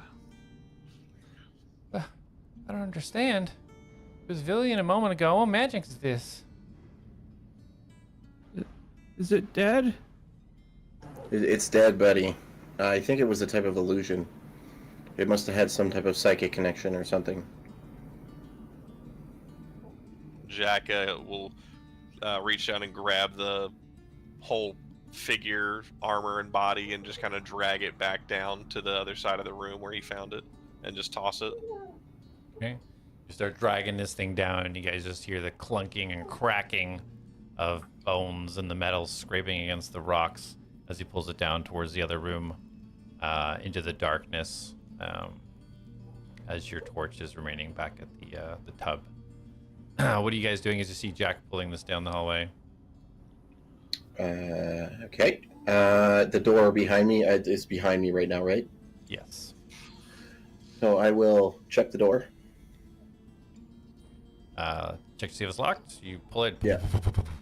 It is locked. Okay. Can I check for any traps? Roll investigation. Oh, can Jak yell down that it's just trapped? You're already down the hallway. You don't know what he's doing. Dang it. How do I move my character? You can't. Oh, okay. Oh, you because can't sorry. during turn order. Yeah, let me just clear Oh. that list. There you go. Investigation, you said? That'll be 21. 21. As you're inspecting this heavy-duty door, you do notice the one keyhole in the middle. You see these intricate wires right behind the locking mechanism. You do detect there is some sort of trap here. Okay, can I try to disarm the trap? Absolutely, you can. Go ahead and roll dexterity, add your modifier if you're not proficient with these tools.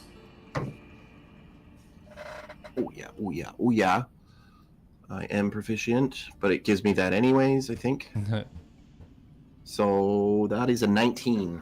19.